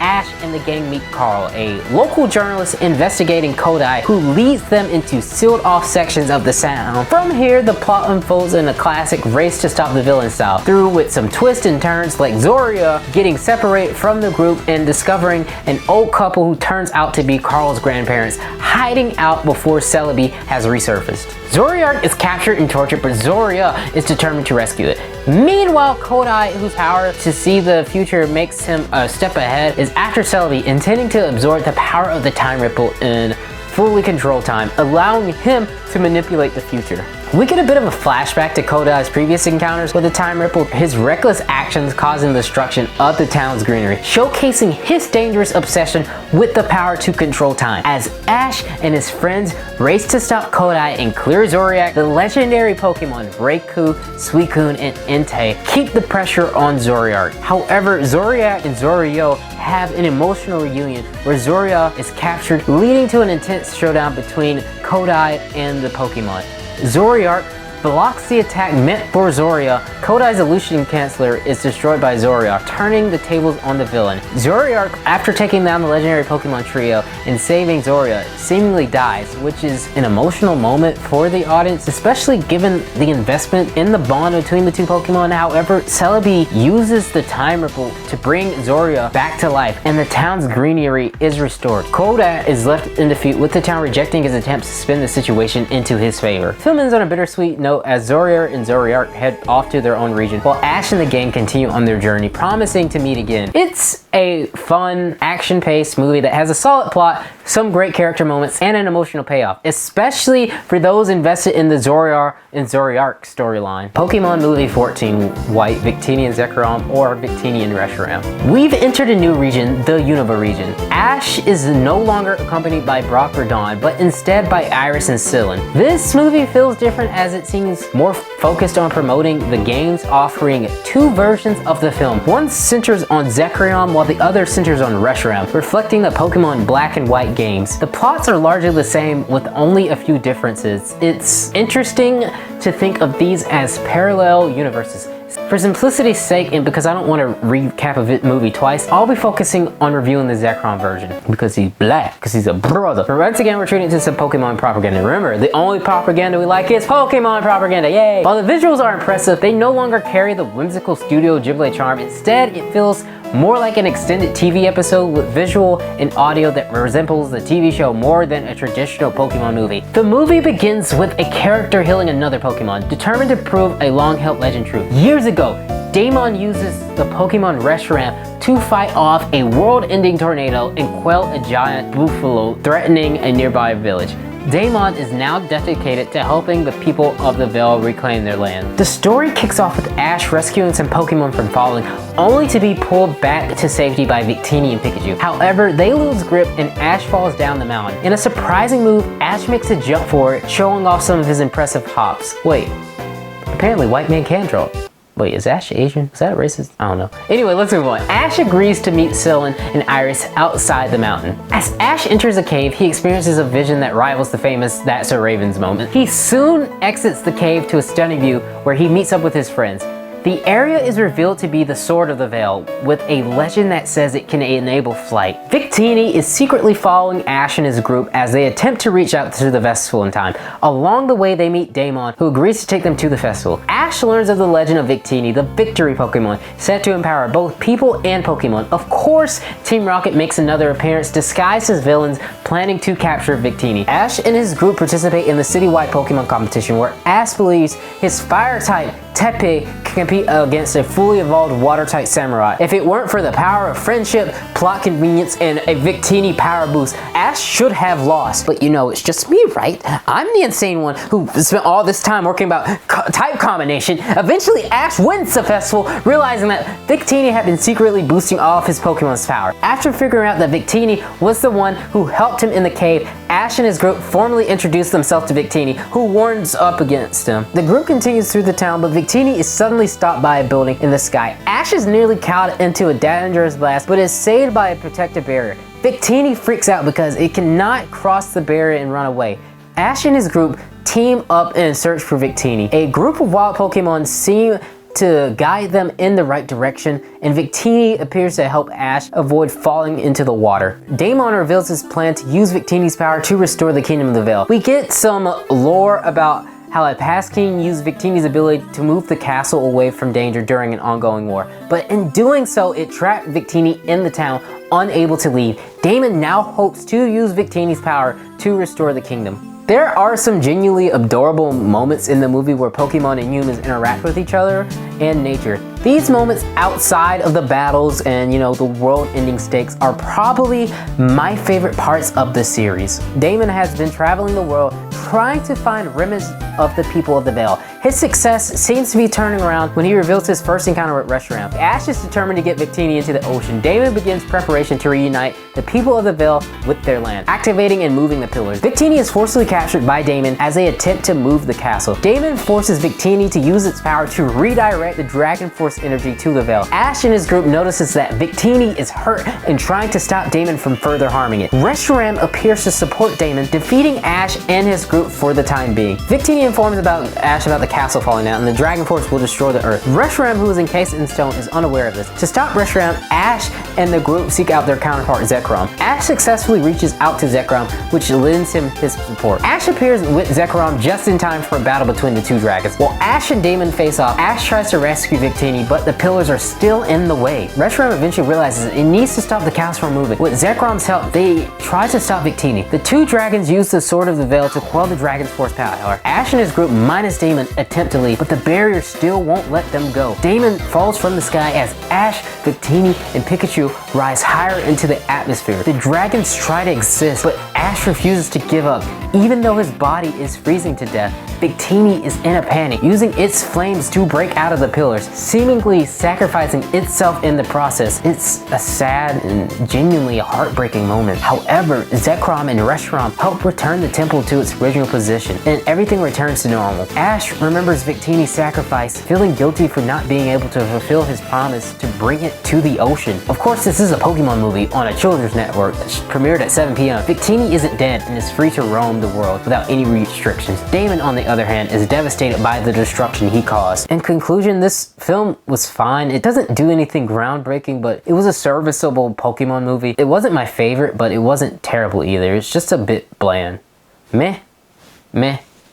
Pokemon Movie 15, Kyurem vs. the Swords of Justice. This movie kicks off with a montage, inviting us back into the world of Pokemon. Right from the start, it's clear that this film visually surpasses the previous one, returning to that whimsical and cinematic flow of earlier movies. The plot centers on Edward Elric, Keldeo again, who is training under the Swords of Justice Pokemon. The blend of CGI and 2D animation is impressive, showcasing how seamlessly Pokemon now integrates both styles. Keldeo is depicted as a headstrong, somewhat immature protagonist who rushes into battle without thinking things through. This is a refreshing change of pace, giving us a Pokemon who is eagerly youthful and eager rather than the all-knowing ancient mythical creature. After all the previous films featuring megamaniacal villains trying to harness the power of a legendary Pokemon to carry out ridiculous screams, to power like a freaking brake light, it's a welcome shift. Keldeo, in his bashfulness, challenges Kyurem, but it's clear from the start that he's no match for the powerful dragon. The visuals in this battle feel much more like a true Pokemon film, unlike the previous film. Kyurem outpaces Keldeo effortlessly. When the rest of the Swords of Justice arrive, they're unable to intervene in time. Kyurem defeats Keldeo, breaking his horn. The rest of the Swords of Justice try to stop Kyurem. It's too late, and Keldeo flees as Kyurem declares that the battle is far from over. It's a very thrilling cold open. A montage follows with the black and white theme playing as Ash and his group travels to a new town. During that train ride, they're caught up in a bit of chaos when Scraggy gets separated from the group. They manage to retrieve him only to find Keldeo atop the train, who warns them of Kyurem's approach before collapsing. Kyurem soon arrives, freezing the train, and the group narrowly escapes into the tunnel. Ivy explains the lore of Kyurem, revealing it to be the strongest dragon-type Pokemon, eternally in a frozen state. The group eventually reaches the city and brings Keldeo to the Pokemon Center. Nurse Joy elaborates on the history of the Swords of Justice and how Keldeo has been training under their guidance. After Keldeo recovers, he opens up about his previous battle with Kyurem and the consequences of his failure. Keldeo believes Kyurem is angry at him for running away. Ash and the group agrees to help defeat Kyurem. Later that night, Kyurem emerges from the water in search of Keldeo. We learn that Keldeo has the power of shapeshifting, drawing from the powers of Reshiram and Zekrom. Kyurem chases Ash and the group, and Keldeo uses its power to help Ash and Pikachu escape. The chase scene is engaging, with the pacing much tighter than in previous films, aided by the movie's shorter runtime. The focus is on the dynamic between two legendary Pokemons, instead of a cliched human version creating genuine tension. The group eventually escapes into a subway station and makes their way through a train museum before burning onto a hot air balloon. Kyurem's henchman gives chase, and Iris becomes the bait to buy time for Ash, Silent, and Keldeo. In a comical twist, Kyurem freezes the balloon, but Iris is unharmed. I don't know why the script put comical. It's not. Silent tries to be the bait next, and Ash and Keldeo continue their mission to reach the Swords of Justice in time. Keldeo, terrified of Kyurem, initially runs away, but Ash, undeterred, continues his pursuit. The group reaches the location where the Swords of Justice are frozen in ice, and Ash uses his Pokemon to try to break them free. When Keldeo arrives and attacks Ash, Keldeo saves him, realizing that Ash believed in him. Keldeo confesses to Kyurem that he lied about being a member of the Swords of Justice, something Kyurem had already known. Undeterred, Keldeo challenges Kyurem again. This time, he transforms and is ready to fight without fear. At first, Keldeo seems to have the upper hand, but Kyurem soon shifts into its white form and powers up, preparing to defeat Keldeo. Keldeo refuses to give up though, and the Swords of Justice is freed. They remind Keldeo that only he can end the battle. Keldeo recalls their teaching and observes Kyurem's fighting style, ultimately pushing Kyurem back. However, Kyurem transforms into his black form, freezing Keldeo. Undeterred, Keldeo powers through the ice and fights back, using his sword to cut through Kyurem's fiery attacks. The battle reaches a climax, and Kyurem congratulates Keldeo for protecting his friends, acknowledging that Keldeo has earned his place as a true Sword of Justice. As the battlefield begins to collapse, Kyurem uses his ice power to restore balance, and Keldeo is officially inducted into the Swords of Justice. The movie ends with Keldeo reciting the Swords of Justice oath, marking the conclusion of a fun and action-packed film. Despite its short runtime, the movie expands on the Pokemon universe and delivers an engaging experience. It's a solid addition to the Pokemon movie series, with great pacing and an emotionally satisfying story. Pokemon Movie 16, Genesect and the Legend Awakened. This movie opens with Mewtwo Mega Evolving into its Y form as it rushes forward through the atmosphere, only to fall back down to Earth. It's awakened by the panic of a group of Genesect Pokemon who are searching for their lost home. Mewtwo, delving into the Genesect's past, uncovers their backstory. These ancient Pokemons were once fossils revived by humans, much like Mewtwo, but broke free and caused destruction, believing all humans and Pokemon were enemies. The red Genesects begin attacking while the others are confused by their new surroundings. Unable to recognize anything from the past, Mewtwo dodges their attacks as they head towards the city. Ash and his group are exploring the Pokemon Hills, a nature park surrounded by a city. During a montage of their explorations, Ash and Pikachu came across a Genesect Pokemon. Ash tries to communicate with it. The Genesect is unsure whether it's lost, having no memory of the past. The red Genesects appear and attack, defeating Pikachu. Eventually, it forces the Genesects Ash befriended to attack them, but Mewtwo intervenes and blocks the blast. Mewtwo, still holding a grudge against humans, tells the group to stay out of its way and leave. Meanwhile, the city faces a power outage, and Ash's group notices that the Genesects are disrupting the Pokemon in the area. Silent rushes an injured Pokemon to the Pokemon Center, while Ash and his group continue to chase the Genesect. Mewtwo reflects on the Genesect's past, recalling their escape from the lab and the healing in a cave by wild Pokemon. As Ash's group works their way through the power system, they encounter the friendly Genesect once more. A battle erupts between the red Genesects and a Feraligatr. The battle intensifies when Mewtwo and the red Genesects clashes in the sky. As much as I love Mega Mewtwo Y, the film doesn't really do a great job of explaining why Mewtwo can Mega Evolve all of a sudden without any support. Ash and the wild Pokemon confront the rogue Genesect. Ash tries to prevent the fighting as the Genesects only want to return home. The wild Pokemon are pushed back and the friendly Genesects take the brunt of the attack, seemingly sacrificing itself in the process. Mewtwo intervenes to protect the wild Pokemon but is forced on the defensive. As the battle continues, the friendly Genesect is revived, expressing its desperation to return home. The raging conflict causes a fire to break out in the Pokemon Hills. The Pokemon work together to extinguish the flame and rescue the Genesect. By this point, all but the red Genesect have sided with Ash and his team. Mewtwo, frustrated with the red Genesect's stubbornness, drags it into space to reason with it from afar. Mewtwo tells the Genesects that Pokemon and humans can coexist as friends. During their free fall back to Earth, Mewtwo passes out, but the red Genesect catches it. As they descend too quickly, Ash's group, along with Charizard and Dragonite, tries to slow it down, but it's not enough. The group managed to create a water cushion to break the fall. In the end, the red Genesect realizes that all Pokemon and humans are friends and power is restored to the city. The Genesects now have a place to call home, and Mewtwo, content with the outcome, expresses its newfound friendship with Ash. This is the last movie in the Unova region. Overall, it's a serviceable movie. Despite Mewtwo's appearance, it's hard to say that it will leave a lasting impression, but anyway, on to the next. In the Cocoon of Destruction. Did you guys remember that Diancie had a Mega Evolution? No, I didn't either. In my opinion, Diancie is one of the most forgettable legendary Pokemons to date. So the movie begins with Princess Diancie playing hide and seek, much to the annoyance of her Carbink bodyguards and the other Pokemon. Diancie's carefree attitude contrasts with the serious responsibility that she holds. She is the only one who can maintain the Heart Diamond, which is this vital energy source of the Diamond Domain. However, Diancie doesn't yet have the power to create a new Heart Diamond. If she can learn from Xerneas, the life-giving Pokemon, she may be able to create a new one. Ash is joined by Serena, Clement, and Bonnie this time around. Ash battles some Pokemon trainers in a montage, but soon Pikachu hears a Pokemon in distress. Diancie is caught in the middle of a conflict between two rival groups. Ash and Pikachu intervene, using Thunderbolt to help Diancie escape. After being introduced to the group, Diancie is soon targeted by Team Rocket, who attempts to steal her and force her to make diamonds for them. Diancie's power overwhelms her. She inadvertently freezes time. Eventually, she regroups with Ash and the team. However, the diamond she created doesn't last, disappearing from Team Rocket's grasp.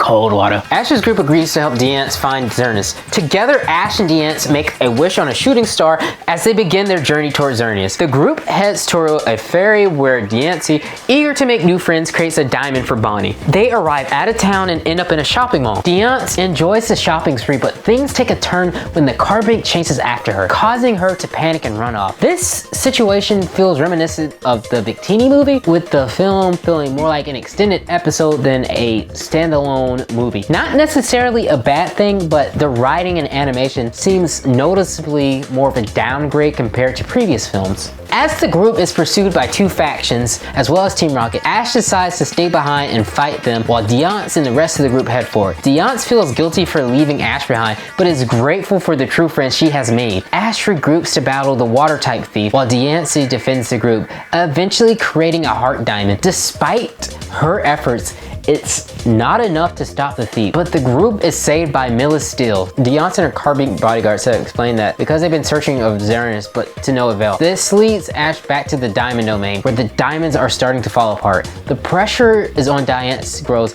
as she's the only one who can create the giant diamond necessary to save the kingdom. The group eventually finds Xerneas, but things start to take a turn for the worse. A battle ensues as the three factions try to steal Diancie from Ash's group. Eventually, Diancie and Ash make their way to the Cocoon of Destruction, which releases Yveltal.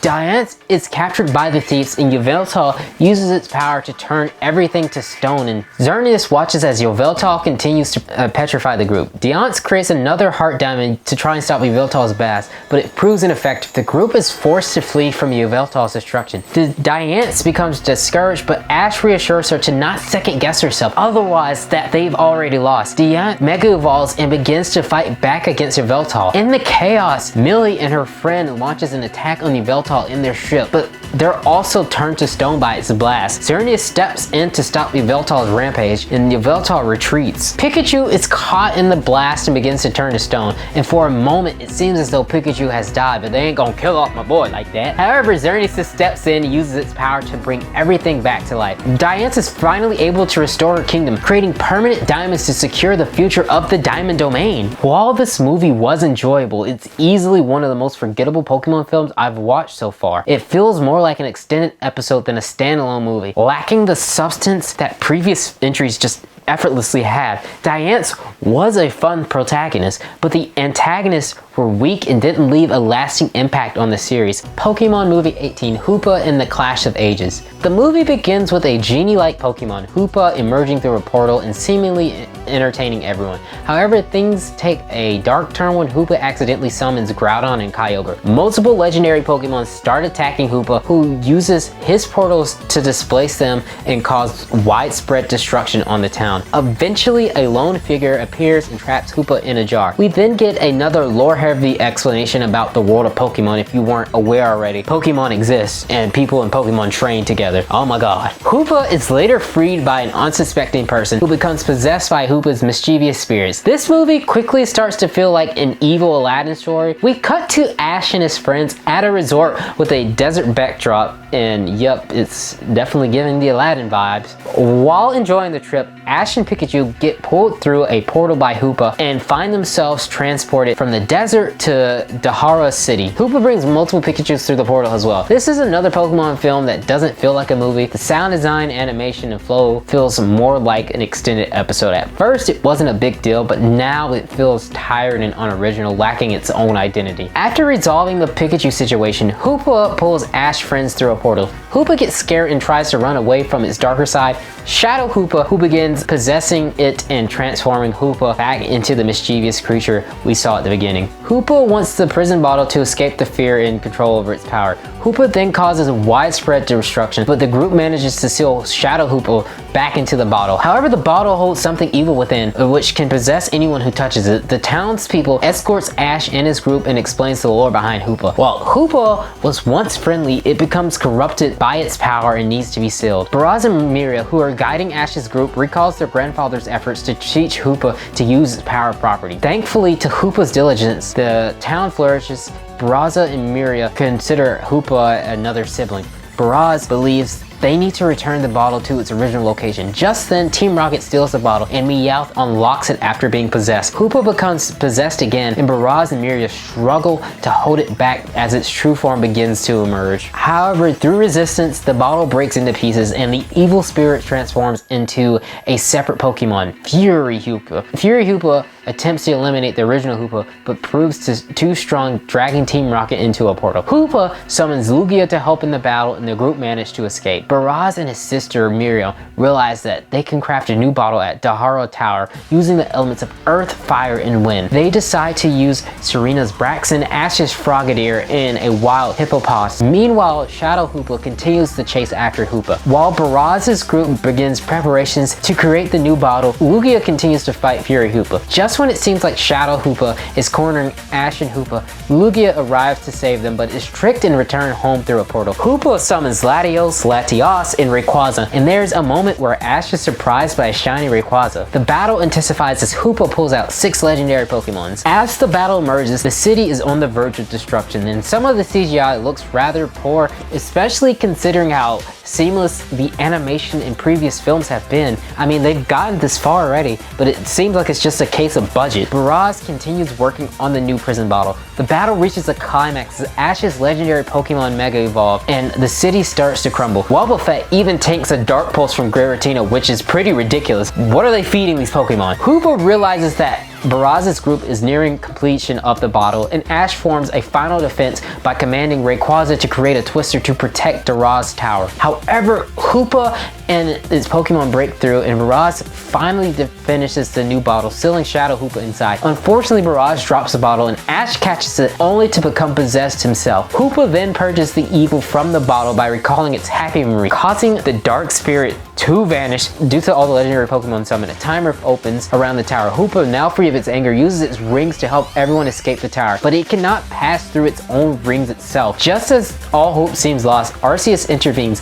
stopping the rift and giving Hoopa one final chance to escape. Hoopa, reflecting on the words of Barrage and Miriam's grandfather, finally decides to stay with them, seeing them as family. Hoopa returns to the Arch Valley and rebuilds the city before leaving to find peace. While the film does have some great fan service moments, I'm not sure that's entirely enough to make it memorable. It becomes clear over time that these movies, while always meant to promote games and toys, now seems more focused on that than creating something lasting and timeless. We still have a few more movies to go, and I've been trying to power through them, but it's tough when they're all kind of so mediocre. It would be different if they were bad, but because at least then I could just make fun of them, but instead it feels more like a chore to go through. I wanna be the very best, like no one ever was. Pokemon Movie 19, Volcanion and the Mechanical Marvel. We start with our usual World of Pokemon intro bullshit that used to be charming at first, but it's kind of annoying to have to sit through. It's almost like the early stage of a Pokemon game tutorial. Like, you've played it already, you know how it goes, but I feel like I've made this comparison already, but I just don't care anymore. I've had 3 girls cancel dates on me. I can't get a job interview. I'm so bloated. Y'all don't care about that. Y'all just want me to talk about these damn animals with elemental Pokemon power. From the start, the movie is a welcome return to form. It brings back the classic feel of the older Pokemon films. The music is used to enhance the scenes, not distract from them, and the animation is really solid. It's clear that there was actual time, budget, and effort put into this one. Volcanion, the legendary Pokemon, is introduced, tracking his ship into the sky. A space-like pirate figure sends out 2 Mega Evolved Pokemon to battle Volcanion, successfully pushing it off the ship. What follows is an action-packed battle montage, which is actually interesting to watch. Clement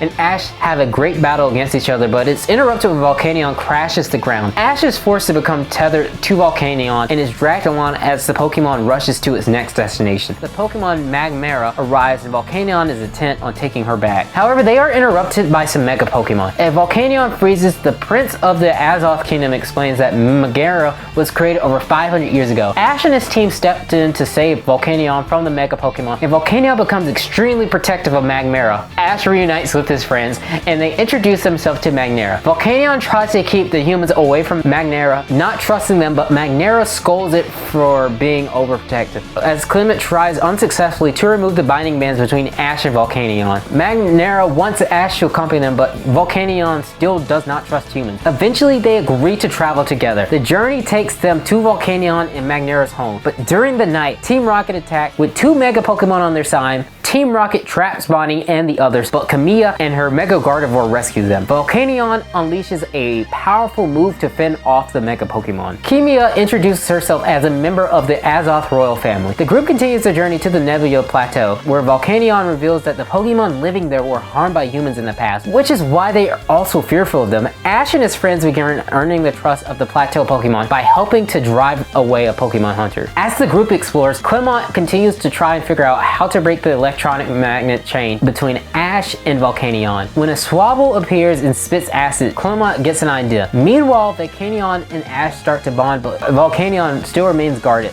Eventually, Volcanion admits that it doesn't trust humans because of the past pain they've caused Pokemon. A black smog fills the air and the group is attacked by the Mega Trainers.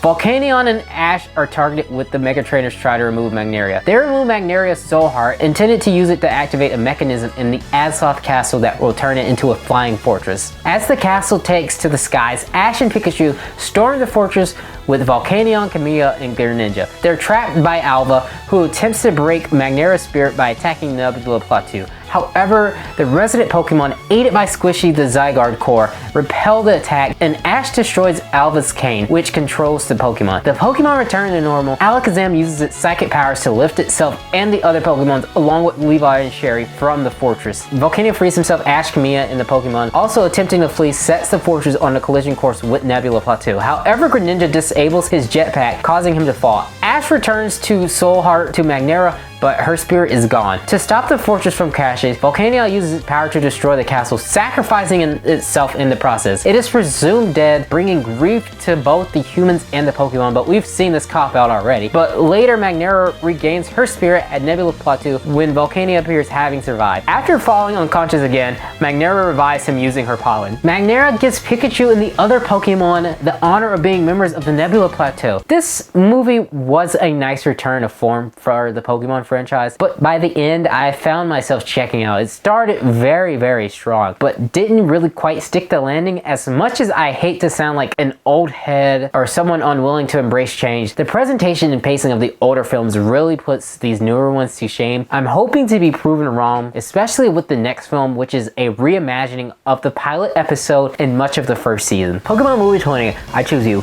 This Pokemon movie is set in an alternate reality, reimagining classic scenes from Pokemon series and introducing a branching timeline. It begins with a dynamic Pokemon battle, utilizing fluid camera movement, well-crafted music, and proper shading to make the presentation more engaging. The movie starts with the narrator introducing Ash the day before he receives his starter Pokemon and embarks on a journey. Ash wakes up late and rushes to Professor Oak's lab. There, he learns that all the other starter Pokemon have already been chosen, that there's only one Pokemon left. It's Pikachu, who is a bit of a troublemaker. But he's still the boy though. Look at this, yeah, y'all on this fashion. Pikachu shocks Ash, but Ash accepts him as his Pokemon. While supplies from his mother and Professor Oak, Ash sets off on his journey, much to Pikachu's dismay. Pikachu doesn't want to battle or cooperate. When Ash attempts to catch his first Pokemon, they are attacked by a flock of Spearows. In the chaos, Pikachu is injured and Ash does his best to protect him. They narrowly escape an encounter with a wild Gyarados, and Ash tries to get back into his Pokeball to protect him. Pikachu witnesses Ash's dedication, using a desperate Thunderbolt to push the flock of Spearows back. After passing out from exhaustion, Ash and Pikachu wake up and finally bond, just to witness a Ho-Oh flyby. Naturally, they wonder what kind of Pokemon it could be. A title crawl follows, accompanied by the iconic Pokemon theme song,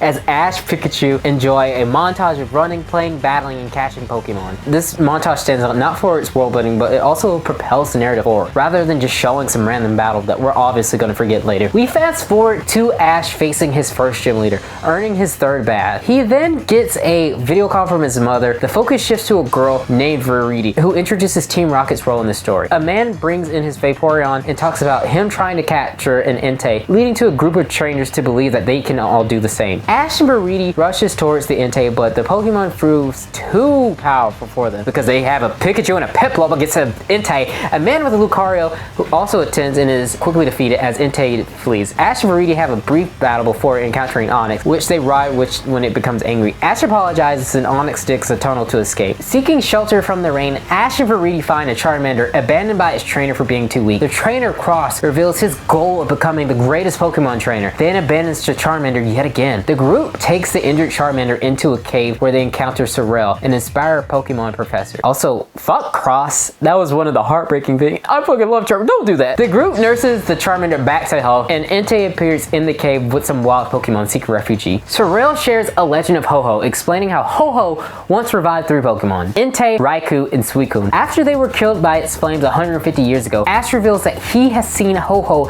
and even collects one of its feathers. The feathers is said to be given to those destined to fight Ho-Oh. Entei overhears this, as does a mysterious shadow Pokemon. The group wakes up to find that Entei and the other wild Pokemon are gone, but Charmander feels better and joins Ash on his journey. The group notices that the rainbow feather responded to the rainbow, signaling that Ho-Oh is at the end of it. Ash, Sorrel, and Viridi decides to travel together in search of Ho-Oh. Ash faces off against a Pinsir and his Caterpie evolves into a Metapod. Later, Viridi looks at the photo of a woman who seems to be her mother, that she feels overshadowed by her famous mother, a world-renowned Pokemon trainer. Ash's Charmander evolves into Charmeleon, and Ash video calls his mom, introducing her to Viridi and Sorrel. Sorrel, meanwhile, discovers a textbook that Ho-Oh's power brings happiness but warns of the heart of the evil. Ash wins another battle against the Snorlax before being challenged by Cross. Charmeleon battles Incineroar, but despite starting strong, Charmeleon is overwhelmed by Incineroar's powerful attacks. The battle is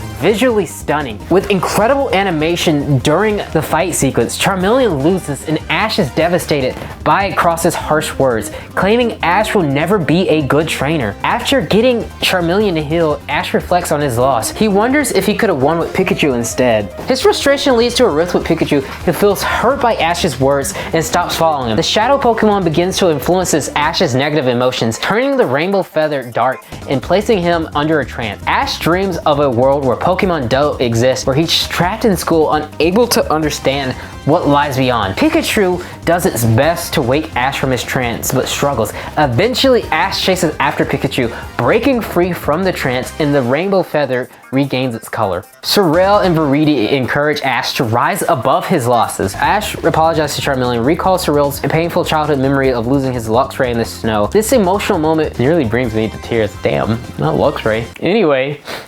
Pikachu notices Marshadow, a shadow Pokemon who attacks it. Marshadow dodges and causes a group of Pokemon to fall from the trees, attacking the group. Ash uses Metapod's string shot to tie them together. Metapod evolves into a Butterfree and the group escapes. With Butterfree using sleep powder to put the primates to sleep, Team Rocket appears, planning to capture the primates, but instead causes them to fly into the sky. And they are never seen again. Never. Not one other time. Viridi uses her Lapras to help the group cross the sea. They encounter a Butterfree being attacked by a Fearow, prompting Ash to send out his Butterfree to defend it. The two Butterfrees fly together and Ash releases his Butterfree to join a pink Butterfree. Though heartbreaking, Ash understands it's just the right thing to do. Afterwards, the group briefly sees Raikou before it vanishes. The group finds an old man who wrote the book Sorrel read about Ho-Oh. They realize they are nearing their destination with the rainbow wing glows in the direction of Mount Tonsai. They continue to pursue by Cross. As the rainbow rings stone, Cross blocks their path, determined to challenge the Ho-Oh himself. The feather glows, revealing Marshadow. An agent of Ho-Oh manipulates the Pokemon around them into attacking Ash and his friends. Ash must reclaim the rainbow wing to stop the chains. He battles Marshadow, but his Pikachu is defeated and Ash is knocked out unconscious. Ash's resolve weakens as he questions why Pikachu continues to fight for him. Pikachu, however, speaks to Ash in human language, which is a little jarring, telling him he wants to be with him, and Ash is desperate to help, forcing Pikachu into his Pokeball. This act nearly causes Ash to fade away, but Pikachu's bond with Ash brings him back to life. Together, they reunite and summon Ho-Oh, challenging it to a battle. Pikachu uses Thunderbolt, but the battle is difficult, and the film cuts to Ash recovering in a Pokemon Center with Pikachu by its side. So, I don't think they won. Cross leaves and Viridi and Sorrel continue their own journeys. Ash and Pikachu press on, determined to continue their adventures. Though this film receives some criticism from the Pokemon fandom, particularly for its exclusion of Misty and Brock with new characters and Pikachu speaking, I think these changes can be forgiven. This movie is a reimagining, similar to how the games have evolved over time with its re-remakes. While there are some familiar elements, it allows the filmmakers to make their own creative choices. Some might call me a contrarian or claim that I just like bad movies, but from start to finish, this is without a doubt my favorite Pokemon movie. Pokemon the Movie 21, The Power of Us. This Pokemon film explores the lives of various characters whose stories converge during the Wind Festival in Fula City, which celebrates the legendary Lugia. Lugia blesses the once barren city with the power of wind, a gift renewed each year during its return. The story begins with Rise, a high school student visiting her brother Rick in the hospital. He asks her to catch a Pokemon at the Wind Festival. She reluctantly finally agrees to.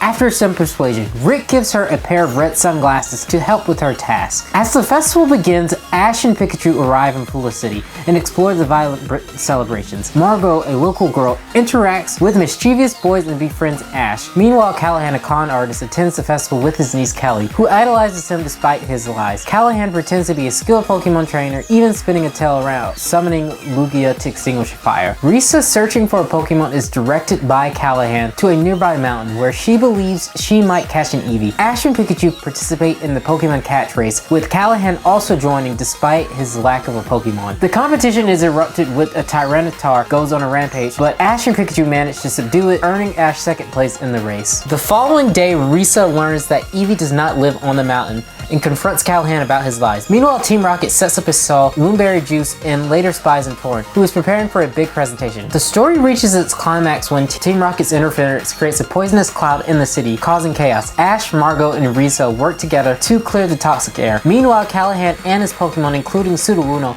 work to save people trapped in the spreading gas. In the final moments, Zoroark, initially hostile, helps to save the day and earn the trust of the people, including Margot. Risa, determined to save the festival, races to return the elemental flame to its pedestal, summoning Lugia, who brings rain to extinguish the flames and restores peace to the cities. In the aftermath, the mayor admits the truth about Zoroark's past, and the city celebrates its renewed bond with Pokemon. Risa reconciles with her brother Rick, who reveals he secretly filmed the festival. The film ends with Ash and Pikachu setting off on their next adventure. While the film occasionally feels clunky in its pacing, it provides a heartwarming narrative with significant character growth and explores deeper themes of friendship, trust, and the importance of protecting nature. Overall, it's a pretty solid film. Pokemon Movie 22 Mewtwo Strikes Back's Evolution. I'll be skipping this new movie not because it's bad, but because it's essentially a shot-for-shot remake of the original Pokemon movie. This time it's just in a 3D animation. While the art style itself is not an issue, the remake doesn't add anything new or particularly noteworthy. It's a fine movie, so if you're looking for an alternate way to watch the original, then here it is for you. Instead of diving into this film, I'd rather focus on one of my favorite Pokemon specials, Pokemon Generations. Pokemon Generations adapts the plot of the original Pokemon Red and Blue games, following the protagonist Red and his Charmander as they work towards completing the Pokédex and becoming the best trainer in the region. The animations are fantastic, the battles are intense, and the series does a great job of pushing the world building of Pokemon forward. This 5-part special covers key moments from the games, acting as a love letter to the series and the franchise that started it all. If you're a Pokemon fan, I think you'll really enjoy this. And I mean, good God, check out this animation. My Blastoise won't be taken down that easily.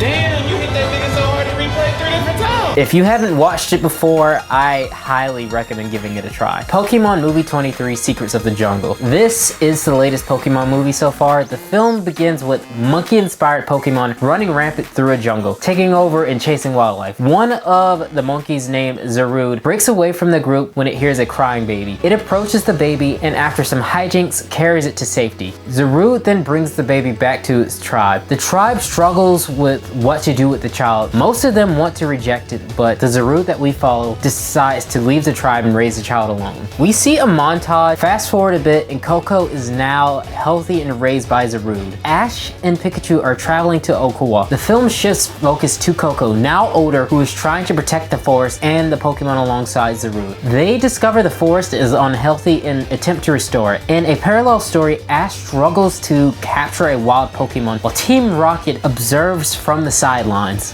Holy fuck, I'm cold. Ash meets Sharon, a biotech researcher, while Team Rocket infiltrates the biotech company. They discover the company's goal and learns about its leaders, Dr. Zed. Team Rocket, disguised as employees, tries to spy on Zed's office, but are warned to stay away. Coco and Zarude encounter the aftermath of another rampage of the Zarude tribe. Coco gathers seeds and plants them to try and protect a private garden. A wild hood troll alerts them to fight between a Flygon and Pongoro nearby, and Coco rushes to stop it. After separating the two, Flygon is injured and Coco takes it to the healing springs. He is confronted by another Zarude and threatened. but Zarude, now named Dada, arrives just in time to apologize for Karuku's violation of the tribe's territory. Coco and Dada argue over the tribe's rules, and Coco begins to question his identity. A flashback reveals how much Coco cares for the Pokemon in the forest, leading him to realize that he is different from the Zarude tribe. After being knocked out by hitting a metal pole, Coco is saved by Ash, who quickly takes him to help. Meanwhile, the scientists and Dr. Zed analyze water samples. Team Rocket, still infiltrating the Biotrope company, accidentally breaks things while snooping around. They learn that the doctor's office is off limits, which excites them. Coco wakes up in a hospital and panics over being in a new environment. He stops the raging Pokemon, then continues to encounter his fear of human-Pokemon coexistence. Coco doesn't speak traditional human speech, but he communicates with Pikachu. As Ash and Coco grow close, Coco starts learning how to interact with humans. Coco hears Pokemon crying, and with Ash heads to their aid. They find Pokemon trapped in a building, and after rescuing it, Coco becomes frightened by fireworks. The town's mayor and elder reveals that the jungle is protected by a Celebi, which it leaves behind an egg when it visits. The town celebrates this with a fireworks festival. Coco wants to introduce Ash to Zarude. Dada is forced to reveal the truth to Coco. He is not a Zarude. This revelation is heartbreaking for Coco, who now questions where he belongs. He would rather be human if it meant that he can be friends with Pokemon. Dada explains where he found Coco and shows him a photo of his real parents, giving Coco the choice of how he wants to live before leaving. The elder of the Zarude tribe expresses concerns that Celebi has not been seen since Dada's arrival in the jungle. Team Rocket continues their mission to steal from the Biotope company. They stumble upon a critical piece of information, but are interrupted when the data is swallowed by a Cameron. Ash recalls a memory of his father, which marks the first time that the audience learns anything about him. He remembers how his father told him to never give up on his dreams. Coco finds a wallet with the same logo as the Biotope company and decides to visit the facility. At the Biotope company, Dr. Zed reveals to Coco that his real parents, Crom and Fosa Molenbodum, were researchers who died in a car accident 10 years ago. Coco's true name is revealed to be Al. The company has been researching Coco's DNA, but Coco chooses not to cooperate, instead fleeing back to the jungle. Coco wonders why everyone seems to know who he is, but he doesn't remember them at all. Dr. Zed, driven by his obsession with research, attempts to extract resources from a massive tree with healing properties located in a lake, but Coco gets trapped and imprisoned by the company. Meanwhile, the Zarude tribe learn of the ongoing conflict and attempts to protect the forest. The tribe of Zarude pushed back against the human encroachments on the forest, but to no avail. Coco refuses to give up, manages to escape the prison with Ash, and returns to save Dada and the tribe. Ash tries to reason with Dr. Zed, but it's clear that the doctor is unwavering. He's willing to sacrifice Pokemon for the greater good of his research. In a darker twist, it is revealed that Dr. Zed was responsible for the death of Coco's parents, having chased them for their research. Coco, unwilling to stand idly by, reaches out to the wild Pokemon that he helped in the past, asking for their assistance in defending the jungle. In the ensuing battle, Dada steps in front to protect everyone, even as Dr. Zed grows increasingly desperate. Eventually, the wild Pokemon fight back and Dr. Zed is cornered. As he tries to attack Coco, Dada sacrifices himself to protect him, taking the blow. While the lake's healing properties weaken, Dada's injuries cannot be healed, and Coco risks losing another parent once again. Coco refuses to give up, using his power to help restore Dada. Ash and the Zarude tribe work together to find Dr. Zed's weak point. The chase scene in the final sequence is visually stunning, acting as a celebration of the series' animation accomplishments. The group eventually defeats Dr. Zed. Coco chases after him and ties him before he can escape. The Biotope company employees, except for Dr. Zed, helps rebuild what was destroyed. Dada makes amends with the Zarude tribe and the humans, and the tribe agrees to restore the jungle. The elder tells Coco that without his help, humanity and the Zarudes would never be able to coexist, and that he is both Zarude and human. Ash and Coco say their goodbyes as Coco decides to set off on his own journey. Dada is reluctant to let him go, but Coco is determined to follow and find his own path. With the Zarude tribe and some of the Coco Pokemon friends seeing him off, Ash and Coco part ways. Dr. Zed ends up in a prison while Ash calls his mom. With the jungle restored, a shiny Celebi appears and Dada plays with it, bringing the story to a heartwarming close. I feel that this is a truly incredible movie, filled with emotions and beautiful moments. It's easily one of my favorite. That covers all of the main animated Pokemon movies. I'm not entirely sure what convinced me to watch all of them. Maybe it's the nostalgia fog that surrounds these films where I kind of remember what was going on, but not exact. Perhaps it's because these movies often fly under the radar and I wanted to use whatever small platform I have to bring attention to them. Or maybe it's just because I simply love Pokemon. These films capture what it's like to be young and free with the ability to save the world. They show that Pokemon is for everyone. Even though these movies aren't perfect, they show that regardless of who you are, there's a character for everyone. If you want the less sentimental answer, I think Pokemon is just cool, and this was an excuse for me to make another video. I mean, I don't know, sue me, I guess, I don't care. But back to the idea that Pokemon is for everyone, I want to talk about one last movie. It's actually a fan film created by YouTuber Rising Fist, and it's a great example of the fandom's love for Pokemon. The film takes place after Ash finally becomes world champion in the main series. It follows an older Ash defending his title, meeting returning characters, and revealing details about Ash's father, all while wrapping everything up in a satisfying way. I won't dive too deeply into the film because I think you should watch it for yourself if you have the chance, but I do want to highlight why this fan film is such a powerful representation of the love of the Pokemon fandom has for the series. I believe that Rising Fist created this film to show that Pokemon isn't just about animals with superpowers. It's about the bonds and connections that we share. And yes, I know how corny that sounds. Please believe me. I wrote that line and this line that I'm talking right now. But honestly, it's true. Whether you're a kid or an adult, everyone can remember choosing their first Pokemon. Even if you don't stick around with the series, they can still remember the lessons about unconditional love and celebrating the growth of something that you care about. Pokemon means so much to so many people in many different ways, and I think it's beautiful that people from all walks of life can look at the series and interpret it in their own unique way. That's why I will always be a fan of the series, and that's why I think so many others will always be fans too.